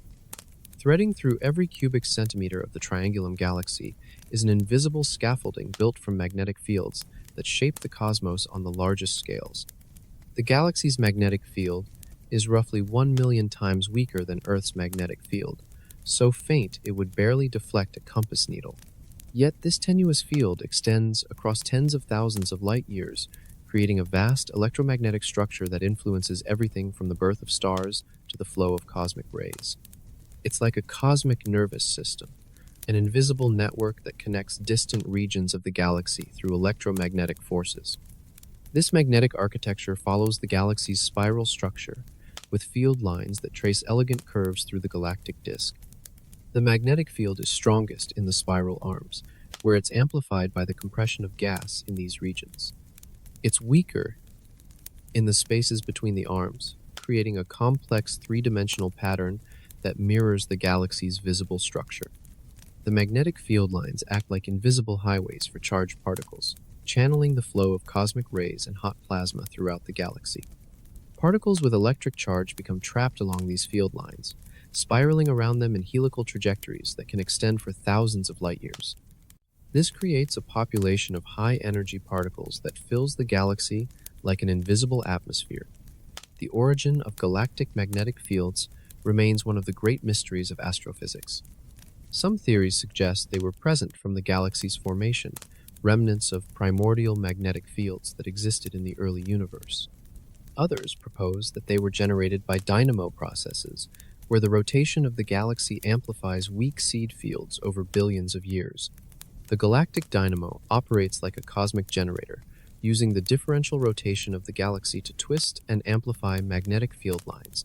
As the galaxy rotates, regions closer to the center move faster than those at the edge, stretching the magnetic field lines and increasing their strength. This process can amplify weak initial fields by factors of millions or billions over the galaxy's lifetime. The magnetic field also plays a crucial role in star formation, acting as both an enabler and an inhibitor of stellar birth. In molecular clouds, magnetic fields can support the gas against gravitational collapse, preventing stars from forming until the field is weakened or overcome by other forces. But magnetic fields can also channel the flow of gas, creating filamentary structures that serve as highways for material falling into star-forming regions. When stars do form, their births can disrupt the local magnetic field configuration. The powerful stellar winds from massive stars can drag magnetic field lines with them, creating complex magnetic structures around young stellar objects. These magnetic fields can help focus stellar winds into jets, creating the beautiful bipolar nebulae we observe around some young stars. The magnetic field also influences the galaxy's chemical evolution. Supernova explosions can create magnetic bubbles that trap heavy elements, preventing them from mixing with the broader interstellar medium. The magnetic field can also accelerate particles to high energies, creating cosmic rays that carry information about stellar explosions across vast distances. Recent observations have revealed that the magnetic field in the Triangulum Galaxy is not uniform, but contains complex structures including magnetic spirals, loops, and reversals. Some regions show evidence of magnetic field lines that have been twisted into helical configurations, possibly by the rotation of the galaxy or the influence of nearby galaxies. The interaction between the magnetic field and the interstellar medium creates a rich variety of plasma physics phenomena. Magnetic reconnection events can release enormous amounts of energy, heating gas to millions of degrees and accelerating particles to high energies. These processes may contribute to the heating of the interstellar medium and the acceleration of cosmic rays. The magnetic field also extends beyond the visible galaxy, creating a magnetosphere that may help protect the galaxy from intergalactic cosmic rays and other forms of high-energy radiation. This magnetic shield may be important for maintaining the galaxy's ability to form stars and support life over cosmic timescales. The study of galactic magnetic fields has revealed that galaxies are not simply gravitational systems, but complex magnetohydrodynamic structures where magnetic forces play crucial roles in their evolution. The invisible magnetic architecture of the Triangulum Galaxy represents a fundamental component of its structure, as important as the visible stars and gas in determining the galaxy's fate. But this elegant magnetic architecture exists within a larger puzzle that challenges our understanding of gravity itself. The Triangulum Galaxy is performing an impossible dance, one that violates the fundamental laws of physics as we understand them. When astronomers measure how fast stars orbit the galactic center, they discover something that should not exist. According to Newton's laws of gravitation, stars farther from the center should move more slowly than those closer in, just like planets in our solar system. Mercury races around the Sun at 47 kilometers per second, while distant Neptune crawls along at just 5 kilometers per second. This is the natural order of gravitational systems, but the Triangulum Galaxy laughs at these rules. Stars throughout the galaxy's disk move at roughly the same speed, about 100 kilometers per second, regardless of their distance from the galactic center. Some regions even show stars accelerating as they get farther out, as if the galaxy's gravitational pull somehow increases with distance. It's like watching a merry-go-round where the horses on the outer edge gallop faster than those near the center. This flat rotation curve, as astronomers call it, represents one of the most profound puzzles in modern astrophysics. If we add up all the visible matter in the galaxy, every star and gas cloud we can detect, we get only about 10% of the mass needed to produce the observed rotation speeds. The remaining 90% is missing, hidden in some form of matter that doesn't interact with light. The implications are staggering. If the rotation curve is correct, then everything we can see in the galaxy, every bright star and glowing nebula, represents just the tip of an enormous iceberg. The bulk of the galaxy's mass is invisible, detectable only through its gravitational effects on the visible matter. Three possibilities exist to explain this cosmic mystery. The first is that our understanding of gravity is fundamentally wrong, that Newton's and Einstein's theories break down on galactic scales. Some physicists have proposed modified theories of gravity that could explain the rotation curves without invoking invisible matter, but these theories struggle to explain other observations. The second possibility is that the galaxy contains vast amounts of ordinary matter that we simply cannot detect. This could include brown dwarfs, black holes, or dense molecular clouds too cold to emit detectable light. But detailed searches have failed to find enough of these objects to account for the missing mass.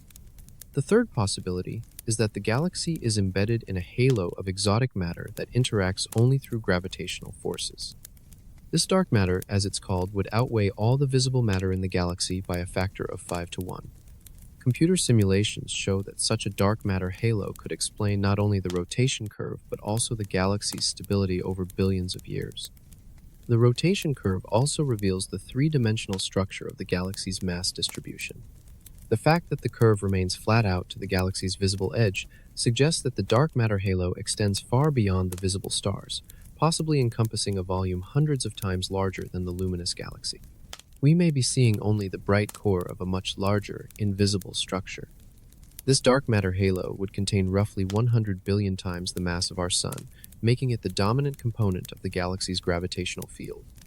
The visible stars and gas that create the galaxy's beautiful spiral structure would be mere passengers, carried along by the gravity of this invisible ocean of exotic matter. The study of rotation curves in thousands of galaxies has revealed that this phenomenon is universal. Every spiral galaxy shows the same pattern, with rotation speeds that remain roughly constant or even increase with distance from the center. This suggests that dark matter is not a peculiarity of our local cosmic neighborhood, but a fundamental component of the universe. The rotation curve of the Triangulum Galaxy continues to challenge our understanding of cosmology and particle physics. It suggests that the universe is far stranger and more complex than we imagined, dominated by forms of matter and energy that remain completely mysterious despite decades of intensive research. As we peer deeper into the galaxy's structure, we encounter phenomena that stretch the boundaries of known physics and hint at cosmic forces beyond our current understanding. The rotation curve is just the beginning of a journey into the unknown, where the familiar laws of nature may no longer apply. Hidden within the Triangulum Galaxy's stellar populations are ancient witnesses to cosmic catastrophes that shaped the galaxy's violent past. Each generation of stars carries the chemical fingerprints of its birth environment, creating a stellar archaeology that reveals the galaxy's tumultuous history. The oldest stars, formed when the universe was young and pristine, contain almost no heavy elements. They're composed of nearly pure hydrogen and helium, the only elements forged in the Big Bang's nuclear furnace. These ancient stellar fossils tell a story of galactic cannibalism and merger violence. When astronomers analyze their chemical compositions, they find evidence that the Triangulum Galaxy has devoured smaller companions throughout its history. Each merger event left its signature in the stellar populations, creating streams of stars with unusual chemical abundances and orbital patterns. The galaxy's stellar halo contains the most dramatic evidence of this violent past. Unlike the orderly rotation of disk stars, halo stars follow chaotic orbits that carry them far above and below the galactic plane. These stellar refugees are the survivors of galactic collisions, torn from their original homes and scattered into the galaxy's outer regions. Some halo stars move in retrograde orbits, traveling in the opposite direction to the galaxy's rotation. This backward motion is the smoking gun of galactic merger events, where the gravitational chaos of colliding galaxies can reverse stellar orbits and fling stars onto completely new trajectories. It's like finding cars driving backward on a highway, clear evidence of some past catastrophic event. The chemical abundances of stellar populations also reveal periods of enhanced star formation triggered by galactic interactions. When two galaxies collide, their gas reserves are compressed and stirred, triggering massive bursts of stellar birth. These starburst events create populations of stars with enhanced abundances of alpha elements like oxygen and magnesium, forged in the cores of massive stars that lived and died quickly during the chaotic merger. Different regions of the galaxy show distinct stellar populations, each telling part of the larger story. The galactic bulge contains older, more metal-poor stars that formed during the galaxy's earliest epochs. The disk populations show a gradient of chemical enrichment, with stars closer to the center generally containing more heavy elements than those in the outer regions. The spiral arms themselves create temporary stellar populations with characteristic ages and compositions. Stars born in the arms carry the chemical signatures of the compressed gas from which they formed, including enhanced abundances of elements produced by recent supernova explosions. As these stars age and drift away from their birth sites, they spread these chemical tracers throughout the galaxy. The most metal-rich stars in the galaxy are found in the youngest stellar populations, born from gas that has been enriched by billions of years of stellar evolution. These stars contain the full periodic table of elements, forged in successive generations of stellar cores and distributed by supernova explosions and stellar winds. By studying the ages, motions, and chemical compositions of millions of stars, astronomers can reconstruct the galaxy's merger history. Computer simulations suggest that the Triangulum Galaxy has experienced at least several major merger events, each one adding new stellar populations and disrupting the galaxy's structure. The ongoing collision with the Andromeda Galaxy, still billions of years in the future, will add another chapter to this stellar archaeological record. When future astronomers study the merged galaxy's stellar populations, they'll find evidence of our current epoch preserved in the chemical signatures and orbital patterns of the stars we see today. But these stellar storytellers are just one part of a larger cosmic cycle, where gravity continues to sculpt new worlds from the raw materials of space. Deep within the Triangulum Galaxy's spiral arms, colossal gas clouds are succumbing to the inexorable pull of their own gravity, in a cosmic ballet of collapse and creation. Giant molecular clouds, containing enough material to build millions of stars, drift through space in a delicate balance between expansion and contraction. For millions of years, these clouds can remain stable, their internal pressure from random molecular motions perfectly balancing the inward pull of gravity. But this equilibrium is precarious, like a boulder balanced on a cliff edge, waiting for the slightest disturbance to trigger catastrophic change. The trigger often comes from outside the cloud itself.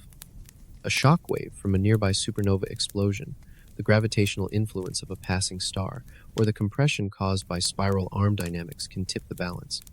Once gravity gains the upper hand, the collapse becomes inevitable, governed by the same physics that created our solar system 4.5 billion years ago.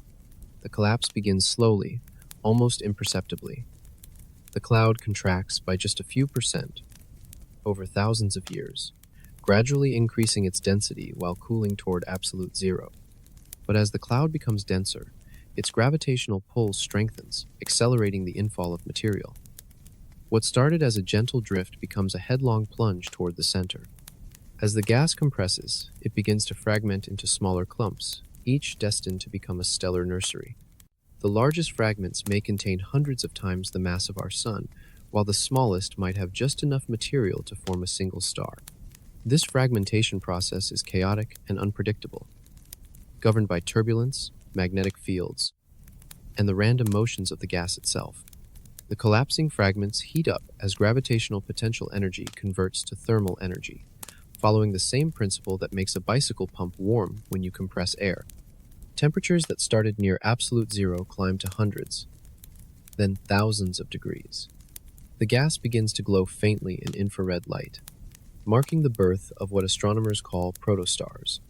But gravity's work is far from finished. As the protostar continues to contract, its core temperature climbs toward the 10 million degrees needed to ignite nuclear fusion.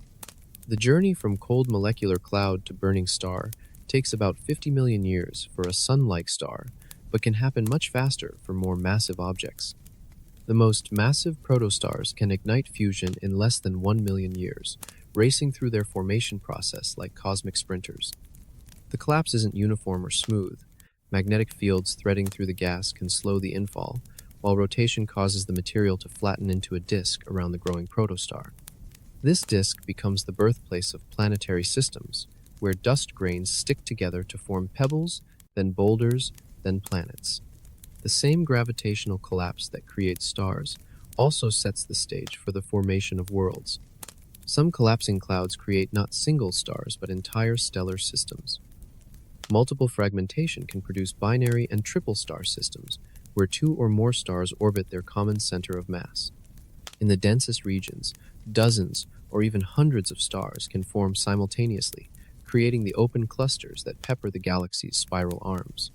The process of gravitational collapse operates on many scales throughout the galaxy. Individual stars form from the collapse of small gas clumps, but entire galaxies were created by the gravitational collapse of even larger structures in the early universe. The same fundamental physics governs the formation of planetary systems, star clusters, and the cosmic web of dark matter that scaffolds the universe. Computer simulations reveal that gravitational collapse is a hierarchical process, with smaller structures forming first and then assembling into larger ones. This bottom-up construction explains why we see such a rich variety of astronomical objects, from asteroids to galaxy clusters, all shaped by the same fundamental force. The collapse of gas clouds in the Triangulum Galaxy continues today, adding new stars to the cosmic census at a rate of about 1 solar mass per year. This ongoing star formation will eventually consume all the galaxy's gas reserves, bringing the era of stellar birth to a close billions of years in the future. But some collapses are not gentle affairs driven by gravity alone.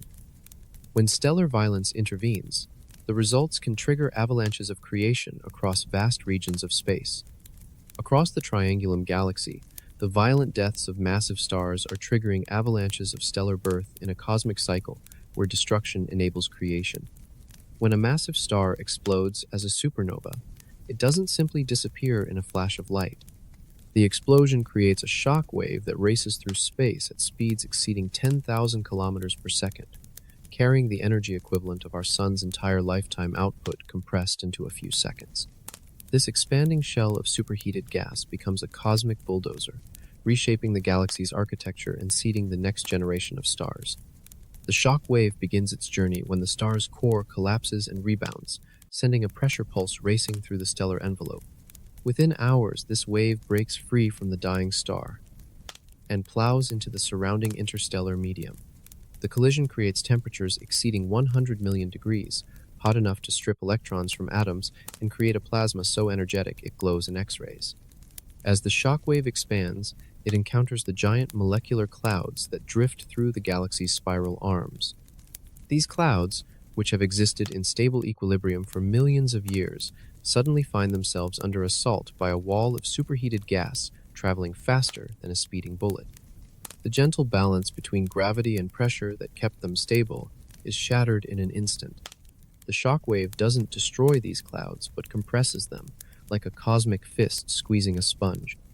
The compression increases the cloud's density by factors of 10 or more, strengthening gravity's grip and triggering the gravitational collapse that leads to star formation.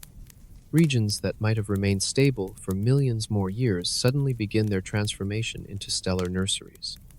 This process, called triggered star formation, can create spectacular bursts of stellar birth across vast regions of the galaxy. A single supernova can influence star formation over areas spanning hundreds of light years, potentially triggering the birth of thousands of new stars. These stellar babies will shine for millions or billions of years, carrying forward the legacy of the star that died to enable their creation. The shock waves don't just compress existing clouds, but also collect material from the diffuse interstellar medium, sweeping it up like cosmic snowplows. This collected material can form new molecular clouds in regions where none existed before, expanding the galaxy's star-forming capacity and spreading stellar birth into previously barren areas. The heavy elements dispersed by the supernova explosion also enrich the triggered star formation. The shock wave carries carbon, oxygen, silicon, and iron forged in the dying star's core, mixing these elements with the hydrogen and helium of the molecular clouds. The new stars that form will have higher abundances of heavy elements than their predecessors, enabling them to form rocky planets and potentially support the chemistry of life. Sequential star formation can create chains of stellar birth across the galaxy. When the first generation of triggered stars includes massive ones, they too will eventually explode as supernovas, creating new shock waves that can trigger even more star formation. This creates a propagating wave of stellar birth that can travel across entire spiral arms over tens of millions of years. The process is beautifully visible in the galaxy's star-forming regions, where we can see multiple generations of stars at different evolutionary stages. Young, hot blue stars mark the locations of recent shock-triggered star formation, while older red stars show where previous episodes occurred. The spatial arrangement of these stellar populations reveals the history of supernova-driven star formation across the region. Some of the galaxy's most spectacular stellar nurseries owe their existence to this process. The massive star-forming complexes that dominate the spiral arms often show evidence of triggered formation, with expanding bubbles of hot gas surrounding groups of young massive stars. These regions will eventually produce their own supernovas, continuing the cycle of death and birth that has operated throughout the galaxy's history. The efficiency of triggered star formation depends on the properties of the molecular clouds and the strength of the triggering shock wave. Dense, massive clouds are more easily triggered than diffuse ones, while stronger shocks can overcome the resistance of more stable clouds. This creates a complex interplay between stellar death and birth that influences the galaxy's overall star formation rate. But the galaxy's ability to form stars is not unlimited. Hidden beyond the visible stellar disk lies a vast reservoir of material that holds the key to the galaxy's ultimate fate. Beyond the furthest visible stars of the Triangulum Galaxy lies a vast empire of dark matter that extends 10 times farther than the light can reach, creating a cosmic structure larger than anything our eyes can perceive.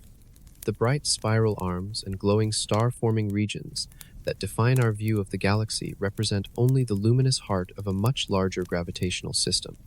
Surrounding this visible disk is a roughly spherical halo of dark matter that contains 5 times more mass than all the visible stars combined.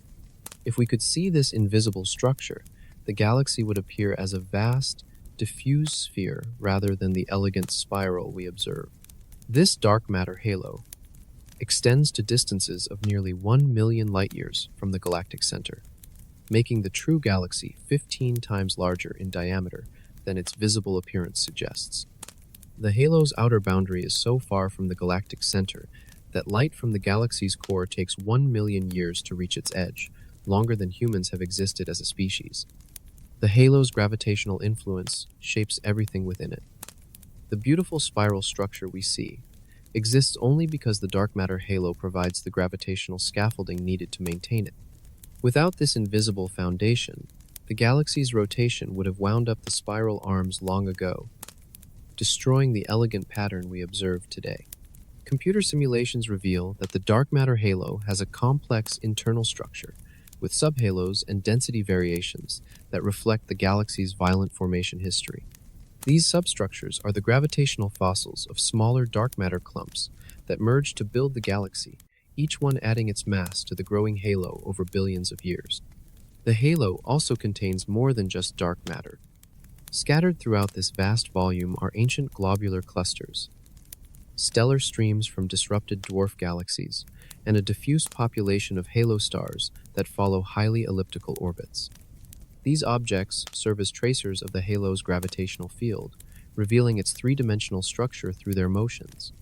Hot gas with temperatures exceeding 1 million degrees fills portions of the halo, creating a tenuous atmosphere around the galaxy. This gas is so hot and diffuse, it's invisible to optical telescopes, but can be detected through its X-ray emission. The hot halo may contain as much mass as all the stars in the galaxy, representing a significant reservoir of baryonic matter hidden in the galaxy's outskirts. The boundary between the galaxy's halo and intergalactic space is not sharp but gradual, fading slowly into the cosmic web of dark matter that connects all galaxies. This transition region, called the galaxy's virial radius, marks the approximate limit of the galaxy's gravitational influence and defines the edge of its dark matter halo. Within this vast halo, smaller satellite galaxies orbit like planets around a star.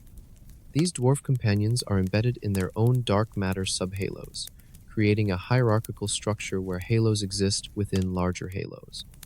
The orbital motions of these satellites provide crucial information about the total mass and distribution of dark matter within the halo. The halo's rotation is much slower than that of the visible disk, creating a situation where the luminous galaxy spins within its dark matter envelope like a wheel within a wheel. This differential rotation may help explain some of the galaxy's observed properties, including the persistence of its spiral structure over cosmic time. Recent observations have detected streams of hydrogen gas extending far into the halo, possibly representing the remnants of gas accretion events that helped build the galaxy. These gas streams may be the visible traces of the cosmic web filaments that channel matter from intergalactic space into the galaxy's gravitational well. The dark matter halo also serves as a shield, protecting the galaxy from the harsh intergalactic environment. Its gravitational field can deflect or capture intergalactic gas clouds, preventing them from disrupting the galaxy's internal structure.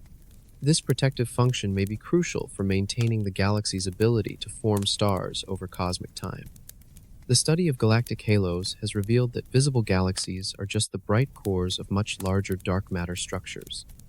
This discovery has fundamentally changed our understanding of galaxy formation and evolution, suggesting that the universe's visible components represent only a small fraction of its total gravitational architecture.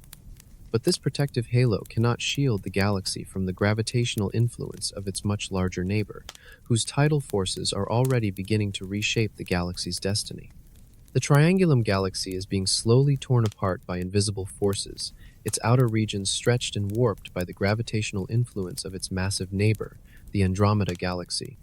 Tidal forces, the same phenomenon that creates ocean tides on Earth, operate on galactic scales with devastating effect. The side of Triangulum closest to Andromeda experiences a stronger gravitational pull than the side farther away, creating a differential force that stretches the galaxy like cosmic taffy. This gentle but relentless stretching has been operating for billions of years, gradually reshaping the galaxy's structure. The effects are most visible in the galaxy's outer regions, where the gravitational grip is weakest. Streams of stars and gas are being pulled away from the galaxy's edges, creating tidal tails that extend far into intergalactic space. These stellar streams mark the path of Triangulum's orbit around Andromeda, like breadcrumbs dropped by a cosmic wanderer. Computer simulations reveal that Triangulum has lost a significant fraction of its original mass to tidal stripping. Stars that once belonged to the galaxy now drift in the space between galaxies, gravitationally unbound, and destined to spend eternity in the cosmic void. This ongoing mass loss is gradually reducing the galaxy's size and altering its internal dynamics. The tidal forces don't affect all parts of the galaxy equally. The central regions, where stars are more tightly bound by the galaxy's gravity, remain relatively intact. But the outer spiral arms show clear signs of distortion, with asymmetries and warping that reflect the external gravitational influence. The galaxy's once perfect spiral structure is being gradually unwound by these external forces. The interaction between Triangulum and Andromeda is not a simple two-body problem, but involves the complex gravitational dance of three major galaxies. Our own Milky Way also exerts a significant gravitational influence, creating a three-way tug-of-war that makes the system's evolution difficult to predict. The competing gravitational fields create resonances and instabilities that can dramatically alter orbital trajectories. Recent observations have detected a bridge of hydrogen gas connecting Triangulum to Andromeda, evidence of direct material transfer between the two galaxies. This gaseous umbilical cord represents matter being stripped from Triangulum and captured by its larger neighbor, a slow-motion cosmic cannibalism that will eventually consume the smaller galaxy entirely. The tidal interaction also affects star formation within Triangulum. The compression and stretching of gas clouds by tidal forces can trigger new episodes of stellar birth in some regions while suppressing it in others. This creates a complex pattern of star formation that varies across the galaxy, with some spiral arms showing enhanced activity while others appear depleted. The galaxy's dark matter halo is also being stripped by tidal forces, though this invisible mass loss is harder to detect directly. Computer models suggest that Triangulum may have lost half or more of its original dark matter halo to tidal stripping, fundamentally altering its gravitational structure and internal dynamics. As Triangulum orbits Andromeda, it experiences varying tidal forces depending on its distance from the larger galaxy. At the closest approach of its elliptical orbit, the tidal forces intensify, accelerating the stripping process and potentially triggering bursts of star formation. During more distant phases, the galaxy can partially recover, reforming some of its disrupted structure. The tidal interaction is gradually circularizing Triangulum's orbit, causing it to spiral inward toward an eventual merger with Andromeda. This process will accelerate as the galaxy loses mass and orbital energy to tidal friction, leading to an increasingly rapid decay of its orbit. The galaxy is essentially falling toward its doom, though the process will take billions of years to complete. The study of tidal interactions has revealed that galaxy evolution is not an isolated process, but involves complex gravitational relationships between neighboring systems. The local group of galaxies represents a gravitationally bound system where tidal forces play crucial roles in shaping the evolution of its member galaxies. These external influences add another layer of complexity to the already intricate story of galactic evolution, but they pale in comparison to the mysterious internal rhythms that govern the galaxy's pulse of stellar birth and death. Deep within the cosmic machinery of the Triangulum Galaxy pulses a rhythm that astronomers are only beginning to understand, a cycle of stellar birth and death that follows mysterious patterns spanning millions of years. Star formation in the galaxy is not constant but varies dramatically over time, like a cosmic heartbeat that speeds up and slows down according to some hidden conductor. During peak periods, the galaxy can produce new stars at rates 10 times higher than average, filling the spiral arms with brilliant blue giants and glowing nebulae. During quiet periods, star formation nearly ceases, leaving only the fading embers of previous stellar generations. These cycles operate on multiple timescales simultaneously. Short-term variations occur over millions of years, possibly triggered by the galaxy's passage through spiral arms or interactions with gas clouds. Longer cycles span hundreds of millions of years, potentially linked to the galaxy's orbital motion around Andromeda or encounters with other members of the local group. The triggers for these star formation cycles remain largely mysterious. One possibility is that spiral density waves create periodic compressions of the interstellar medium, squeezing gas clouds until they collapse to form stars. As the galaxy rotates, different regions pass through these compression zones, creating waves of star formation that sweep around the galactic disk like cosmic wildfire. Another potential driver is the galaxy's interaction with the cosmic web of dark matter and gas that permeates the universe. As the galaxy moves through this large-scale structure, it may encounter filaments of gas that trigger bursts of star formation when they fall into the galactic disk. These cosmic rain showers could explain some of the observed variations in star formation rates. The galaxy's magnetic field may also play a role in regulating star formation cycles. Magnetic fields can support gas clouds against gravitational collapse, preventing star formation until the field is weakened by turbulence or reconnection events. The buildup and release of magnetic pressure could create oscillating patterns of star formation across the galaxy. Internal feedback mechanisms add another layer of complexity to these cycles. Massive stars formed during intense star formation episodes produce powerful stellar winds and eventually explode as supernovas, heating the surrounding gas and potentially suppressing further star formation. This negative feedback can create boom and bust cycles where periods of intense activity are followed by relative quiescence. The chemical evolution of the galaxy also influences star formation cycles. As successive generations of stars enrich the interstellar medium with heavy elements, they change the cooling properties of the gas and the efficiency of star formation. Regions with higher metallicity may form stars more easily, while metal-poor regions may require stronger triggers to initiate collapse. Climate change on galactic scales may drive some of the longest star formation cycles. The galaxy's overall temperature and pressure can vary over cosmic time, influenced by factors such as the cosmic background radiation, the density of the local group, and the galaxy's interaction history. These changes can alter the conditions for star formation throughout the galaxy. Recent observations have revealed that star formation in Triangulum shows correlations with activity in nearby galaxies, suggesting that environmental factors operating on scales much larger than individual galaxies may influence stellar birth rates. The local group as a whole may experience coordinated cycles of star formation driven by external influences. The study of star formation histories in different regions of the galaxy reveals that these cycles are not uniform but vary from place to place. The inner regions show different patterns than the outer disk, and some spiral arms appear more active than others. This spatial variation suggests that multiple mechanisms may be operating simultaneously. Understanding these star formation cycles is crucial for predicting the galaxy's future evolution.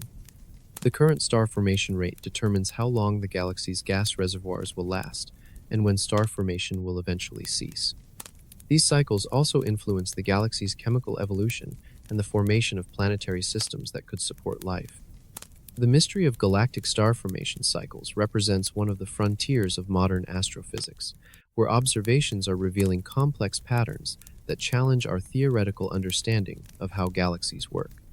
Each cycle carries with it the legacy of countless stellar lives, enriching the cosmic environment for future generations.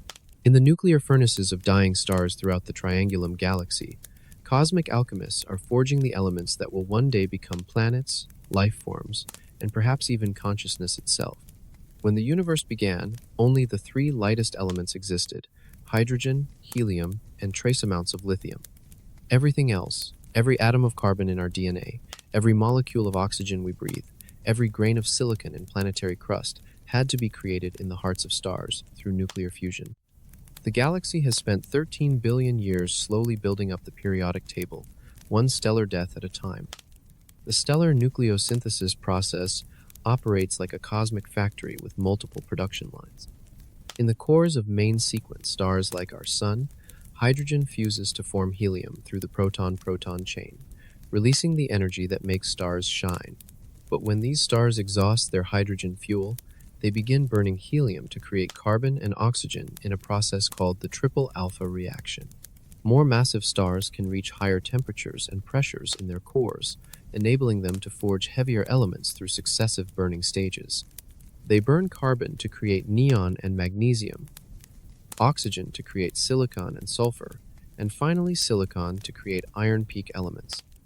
Each burning stage operates at progressively higher temperatures, reaching over 3 billion degrees in the final silicon burning phase.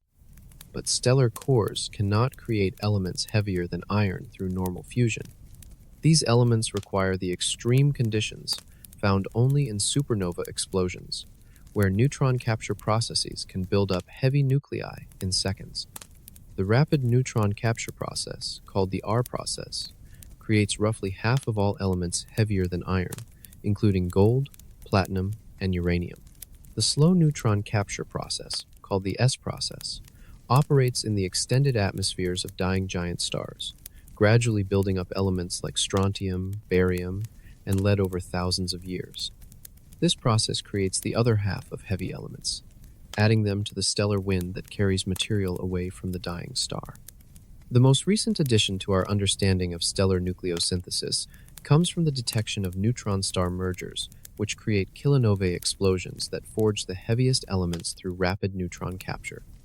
These rare but violent events may be responsible for creating most of the gold and platinum in the universe, including the precious metals found on Earth. Each stellar generation adds to the galaxy's chemical inventory, gradually enriching the interstellar medium with heavier elements. The first stars were composed almost entirely of hydrogen and helium, but subsequent generations incorporated the heavy elements produced by their predecessors.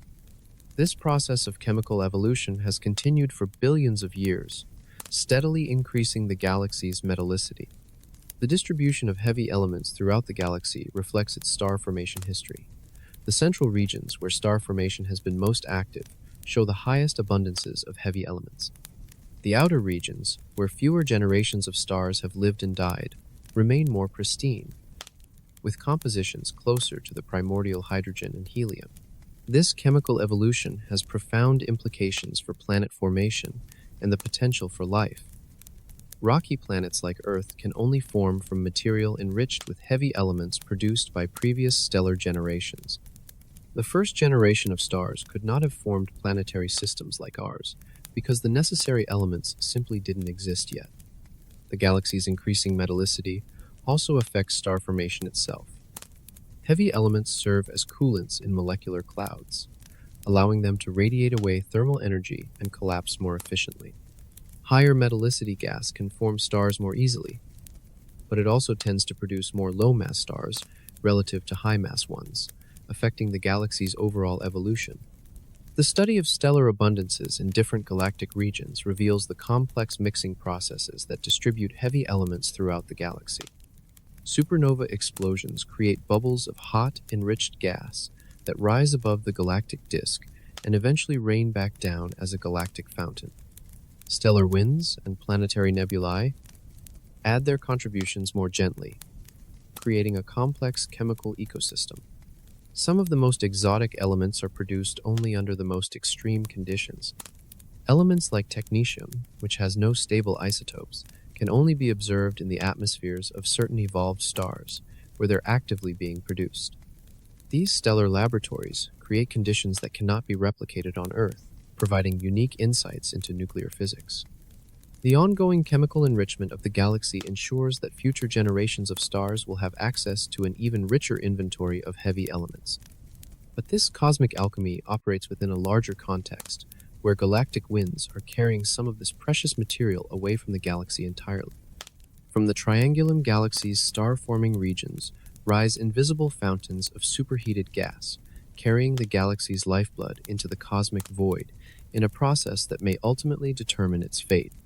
Galactic winds are among the most powerful forces shaping galaxy evolution, yet they're almost entirely invisible to the naked eye. These cosmic hurricanes consist of gas heated to millions of degrees by stellar winds, supernova explosions, and shock waves from star formation. The hot gas expands rapidly, breaking free from the galaxy's gravitational grip and flowing into intergalactic space at speeds exceeding 1,000 kilometers per second. The process begins in the galaxy's most active star-forming regions, where massive stars burn through their fuel at prodigious rates. Their powerful stellar winds moving at speeds up to 3,000 kilometers per second, collide and create superbubbles of hot gas that can grow to hundreds of light years in diameter. When these bubbles break through the galactic disk, they create chimneys that channel hot gas into the galaxy's halo. Supernova explosions add enormous amounts of energy to these outflows, heating gas to temperatures exceeding 10 million degrees and accelerating it to escape velocity. A single supernova can inject as much energy into the interstellar medium as our Sun will produce in its entire 10 billion year lifetime. In regions where multiple supernovas occur in quick succession, the combined energy can blow vast cavities in the galactic disk. These galactic winds don't just carry away mass and energy, but also transport the heavy elements forged in stellar cores. Carbon, oxygen, silicon, and iron produced by nuclear fusion are swept up in the outflows and carried into intergalactic space, where they can enrich the cosmic web and potentially seed future galaxy formation. This process represents a form of galactic pollution, contaminating the pristine hydrogen and helium of the early universe. The mass loss rate from galactic winds can be substantial, with some galaxies losing material faster than they form new stars. For the Triangulum Galaxy, computer simulations suggest that galactic winds may be removing several solar masses of material every year, gradually depleting the galaxy's gas reservoirs and reducing its future star formation potential. The winds don't escape uniformly, but follow preferred directions determined by the galaxy's structure and magnetic field. Gas tends to flow more easily perpendicular to the galactic disk, where the gravitational potential is lowest. This creates bipolar outflows that can extend thousands of light years above and below the galactic plane, forming a cosmic hourglass shape around the galaxy. The magnetic field plays a crucial role in shaping these outflows, channeling the flow of charged particles and creating complex structures within the wind. Magnetic field lines can act like cosmic highways for the escaping gas, while magnetic pressure can help accelerate the outflow and prevent it from falling back onto the galaxy. Some of the escaping gas may eventually return to the galaxy through a process called galactic recycling. Gas blown into the halo can cool and condense, eventually falling back onto the galactic disk where it can fuel new star formation. This creates a galactic fountain effect, where material cycles between the disk and halo over hundreds of millions of years. The interaction between galactic winds and the surrounding intergalactic medium creates shock waves and turbulence that can be detected by space telescopes. These observations reveal that galactic winds are not smooth, steady flows, but turbulent, chaotic phenomena with complex internal structures and time-varying properties. Different types of galaxies produce different kinds of winds. Massive galaxies with active star formation can generate powerful outflows that clear their central regions of gas, potentially quenching further star formation. Smaller galaxies like Triangulum may have weaker winds that escape more gradually, allowing continued star formation over longer timescales. The study of galactic winds has revealed that galaxies are not closed systems, but actively exchange material with their surroundings. This process is crucial for understanding galaxy evolution, as it regulates the amount of gas available for star formation and determines how long galaxies can continue to produce new stars. The ultimate fate of these winds depends on the galaxy's mass and environment. In massive galaxy clusters, the hot intracluster medium can strip away galactic winds, while isolated galaxies may retain more of their outflowing material in extended halos. For Triangulum, the presence of nearby massive galaxies like Andromeda complicates the picture, as their gravitational influence can affect the escape of galactic winds. But these departing winds pale in comparison to the cosmic catastrophe that awaits when the galaxy faces its ultimate destiny in a collision that will reshape the local group forever. In approximately 4 billion years, the Triangulum Galaxy will participate in the most spectacular collision in the local group's history, a three-way galactic merger that will forever transform our corner of the universe. The collision began billions of years ago, with the first gravitational stirrings between the Andromeda Galaxy and our own Milky Way. These two spiral giants have been approaching each other for most of cosmic history. Their mutual gravitational attraction, overcoming the expansion of the universe and drawing them together in an inexorable dance of destruction and creation.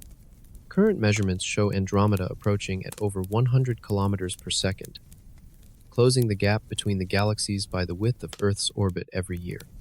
This may seem slow by cosmic standards, but on the timescales of galactic evolution, it represents a headlong collision course that cannot be avoided. The merger will arrive faster than the Sun will exhaust its fuel, making it a certainty for any civilizations that might witness it. The Triangulum Galaxy finds itself caught in the middle of this cosmic catastrophe. As the third largest galaxy in the local group, it lacks the mass to significantly alter the collision between its larger neighbors, but its fate is inextricably linked to theirs. Computer simulations suggest multiple possible outcomes for Triangulum, ranging from complete destruction to survival as a satellite of the merged galaxy. The collision will not be a gentle affair. When galaxies merge, their gravitational fields interact chaotically, flinging stars into new orbits and triggering massive bursts of star formation as gas clouds collide and compress. The elegant spiral structures that define all three galaxies will be completely destroyed, their stars scattered into a new elliptical galaxy that astronomers have already nicknamed Milky Way. For the Triangulum Galaxy, the collision represents an existential threat. Its relatively small mass makes it vulnerable to tidal disruption by the larger galaxies.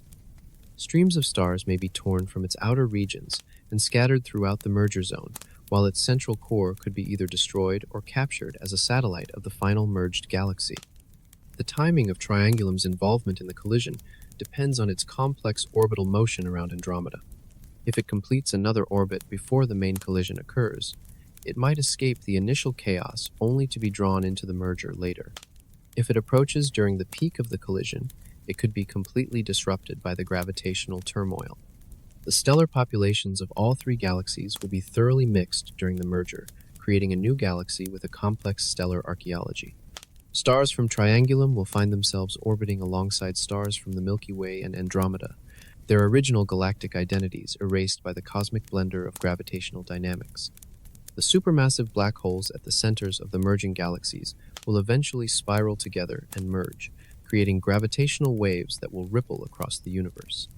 This black hole merger will be one of the most energetic events in the local group's history, releasing more energy in gravitational waves than all the stars in the merged galaxy combined.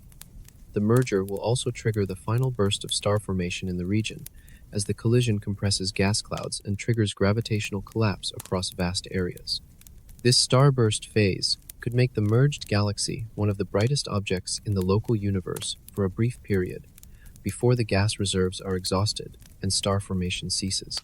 For any planetary systems in the region, the merger will be a time of cosmic upheaval.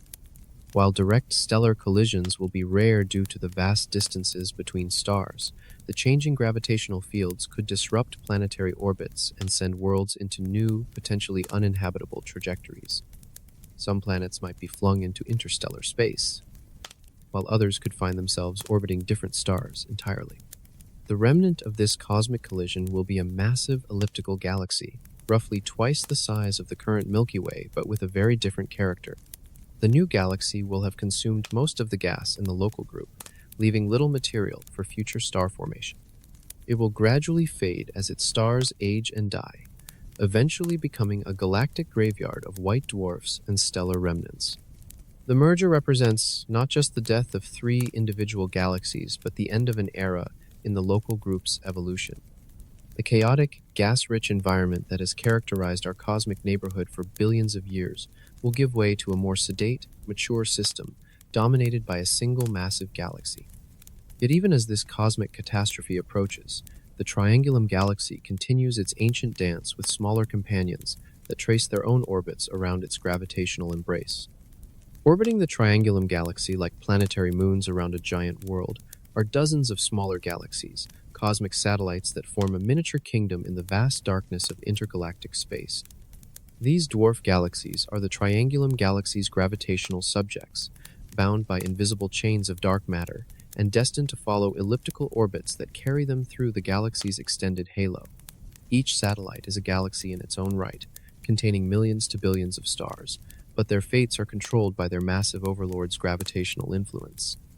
The largest of these cosmic companions shine with the light of hundreds of millions of stars, making them visible as faint smudges of light even from great distances. But most of Triangulum's satellites are dwarf spheroidal galaxies, so faint they were only discovered when advanced telescopes began systematically surveying the galaxy's surroundings. These galactic pygmies contain more dark matter than visible stars, making them some of the most dark matter-dominated objects in the universe. The satellite system around Triangulum tells a story of cosmic hierarchy and gravitational dominance. Computer simulations predict that every large galaxy should be surrounded by hundreds of smaller dark matter halos, but only a fraction of these halos contain enough ordinary matter to form visible stars. The satellites we can observe represent the tip of an iceberg of invisible dark matter substructure. Each satellite galaxy follows its own unique orbital path, some taking hundreds of millions of years to complete a single revolution around Triangulum. The closest satellites experience strong tidal forces that can strip away their outer stars, creating stellar streams that trace their orbital paths like cosmic breadcrumbs. These tidal streams provide direct evidence of the ongoing gravitational interaction between the satellites and their host galaxy. The satellite galaxies are not passive objects, but active participants in the galaxy's evolution. As they orbit through Triangulum's halo, they can trigger gravitational resonances that affect the host galaxy's structure. Their gravitational influence can heat the galactic disk, thicken spiral arms, and potentially influence star formation rates in different regions. Some satellites are gradually being consumed by their host galaxy through tidal disruption. Over billions of years, repeated passages through the galaxy's gravitational field strip away their stars, eventually leaving only their central dark matter cores. The disrupted stellar material becomes part of the galaxy's extended halo, adding to its stellar population and altering its chemical composition. The diversity of satellite galaxies around Triangulum reflects different formation histories and environments. Some formed early in cosmic history when gas densities were higher, creating relatively metal-rich stellar populations. Others formed more recently from gas that had been previously heated and ionized, resulting in smaller, more metal-poor systems. Star formation in satellite galaxies is often suppressed by environmental effects. The hot halo gas around Triangulum can strip away the cool gas needed for star formation through a process called ram pressure stripping. Additionally, the galaxy's ultraviolet radiation can ionize and heat gas in nearby satellites, preventing it from cooling and collapsing to form new stars. The study of satellite galaxies has revealed important constraints on dark matter physics. The number, distribution, and properties of satellites depend on the nature of dark matter particles and the way structure forms in the universe. Comparing observations with computer simulations helps test different dark matter models and refine our understanding of cosmic evolution. Some of Triangulum's satellites may themselves have smaller companions, creating a hierarchical system of galaxies within galaxies. These sub-satellite systems are extremely difficult to detect, but may be common throughout the universe, representing another level of cosmic structure. The satellite system around Triangulum is not stable over cosmic time. Dynamical friction causes the most massive satellites to spiral inward, eventually merging with the host galaxy. Meanwhile, tidal interactions with other local group galaxies can strip away satellites or alter their orbits, gradually eroding the satellite population. The ultimate fate of Triangulum's satellites depends on the upcoming merger with Andromeda and the Milky Way. Some satellites may be flung into intergalactic space by the gravitational chaos, while others could find themselves captured by one of the merging giants. The collision will scatter this cosmic cord across vast distances, ending billions of years of gravitational partnership. As we survey this galactic kingdom and its loyal subjects, we're witnessing a cosmic hierarchy that extends from the largest scales of dark matter structure down to individual stars and planets. The satellite galaxies of Triangulum represent stepping stones in the cosmic web, connecting the galaxy to the larger universe and hinting at the vast structures that shape our cosmic destiny. Invisible to our eyes but detectable by the most sensitive instruments ever built, gravitational waves are constantly washing through the Triangulum Galaxy, carrying messages from some of the most violent events in cosmic history. These ripples in spacetime itself are created when massive objects accelerate through the universe's gravitational field. Every orbiting binary star system, every colliding black hole, Every exploding supernova sends gravitational waves racing across the cosmos at the speed of light. The galaxy exists within an ocean of these space-time distortions, each wave carrying information about distant cosmic catastrophes. The most powerful gravitational wave sources are the mergers of compact objects like neutron stars and black holes. When two neutron stars spiral together and collide, they create gravitational waves so strong they can be detected from billions of light years away.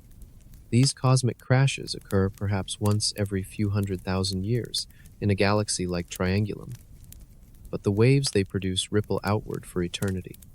The waves themselves represent a fundamental prediction of Einstein's general relativity, the stretching and compression of space and time by accelerating masses.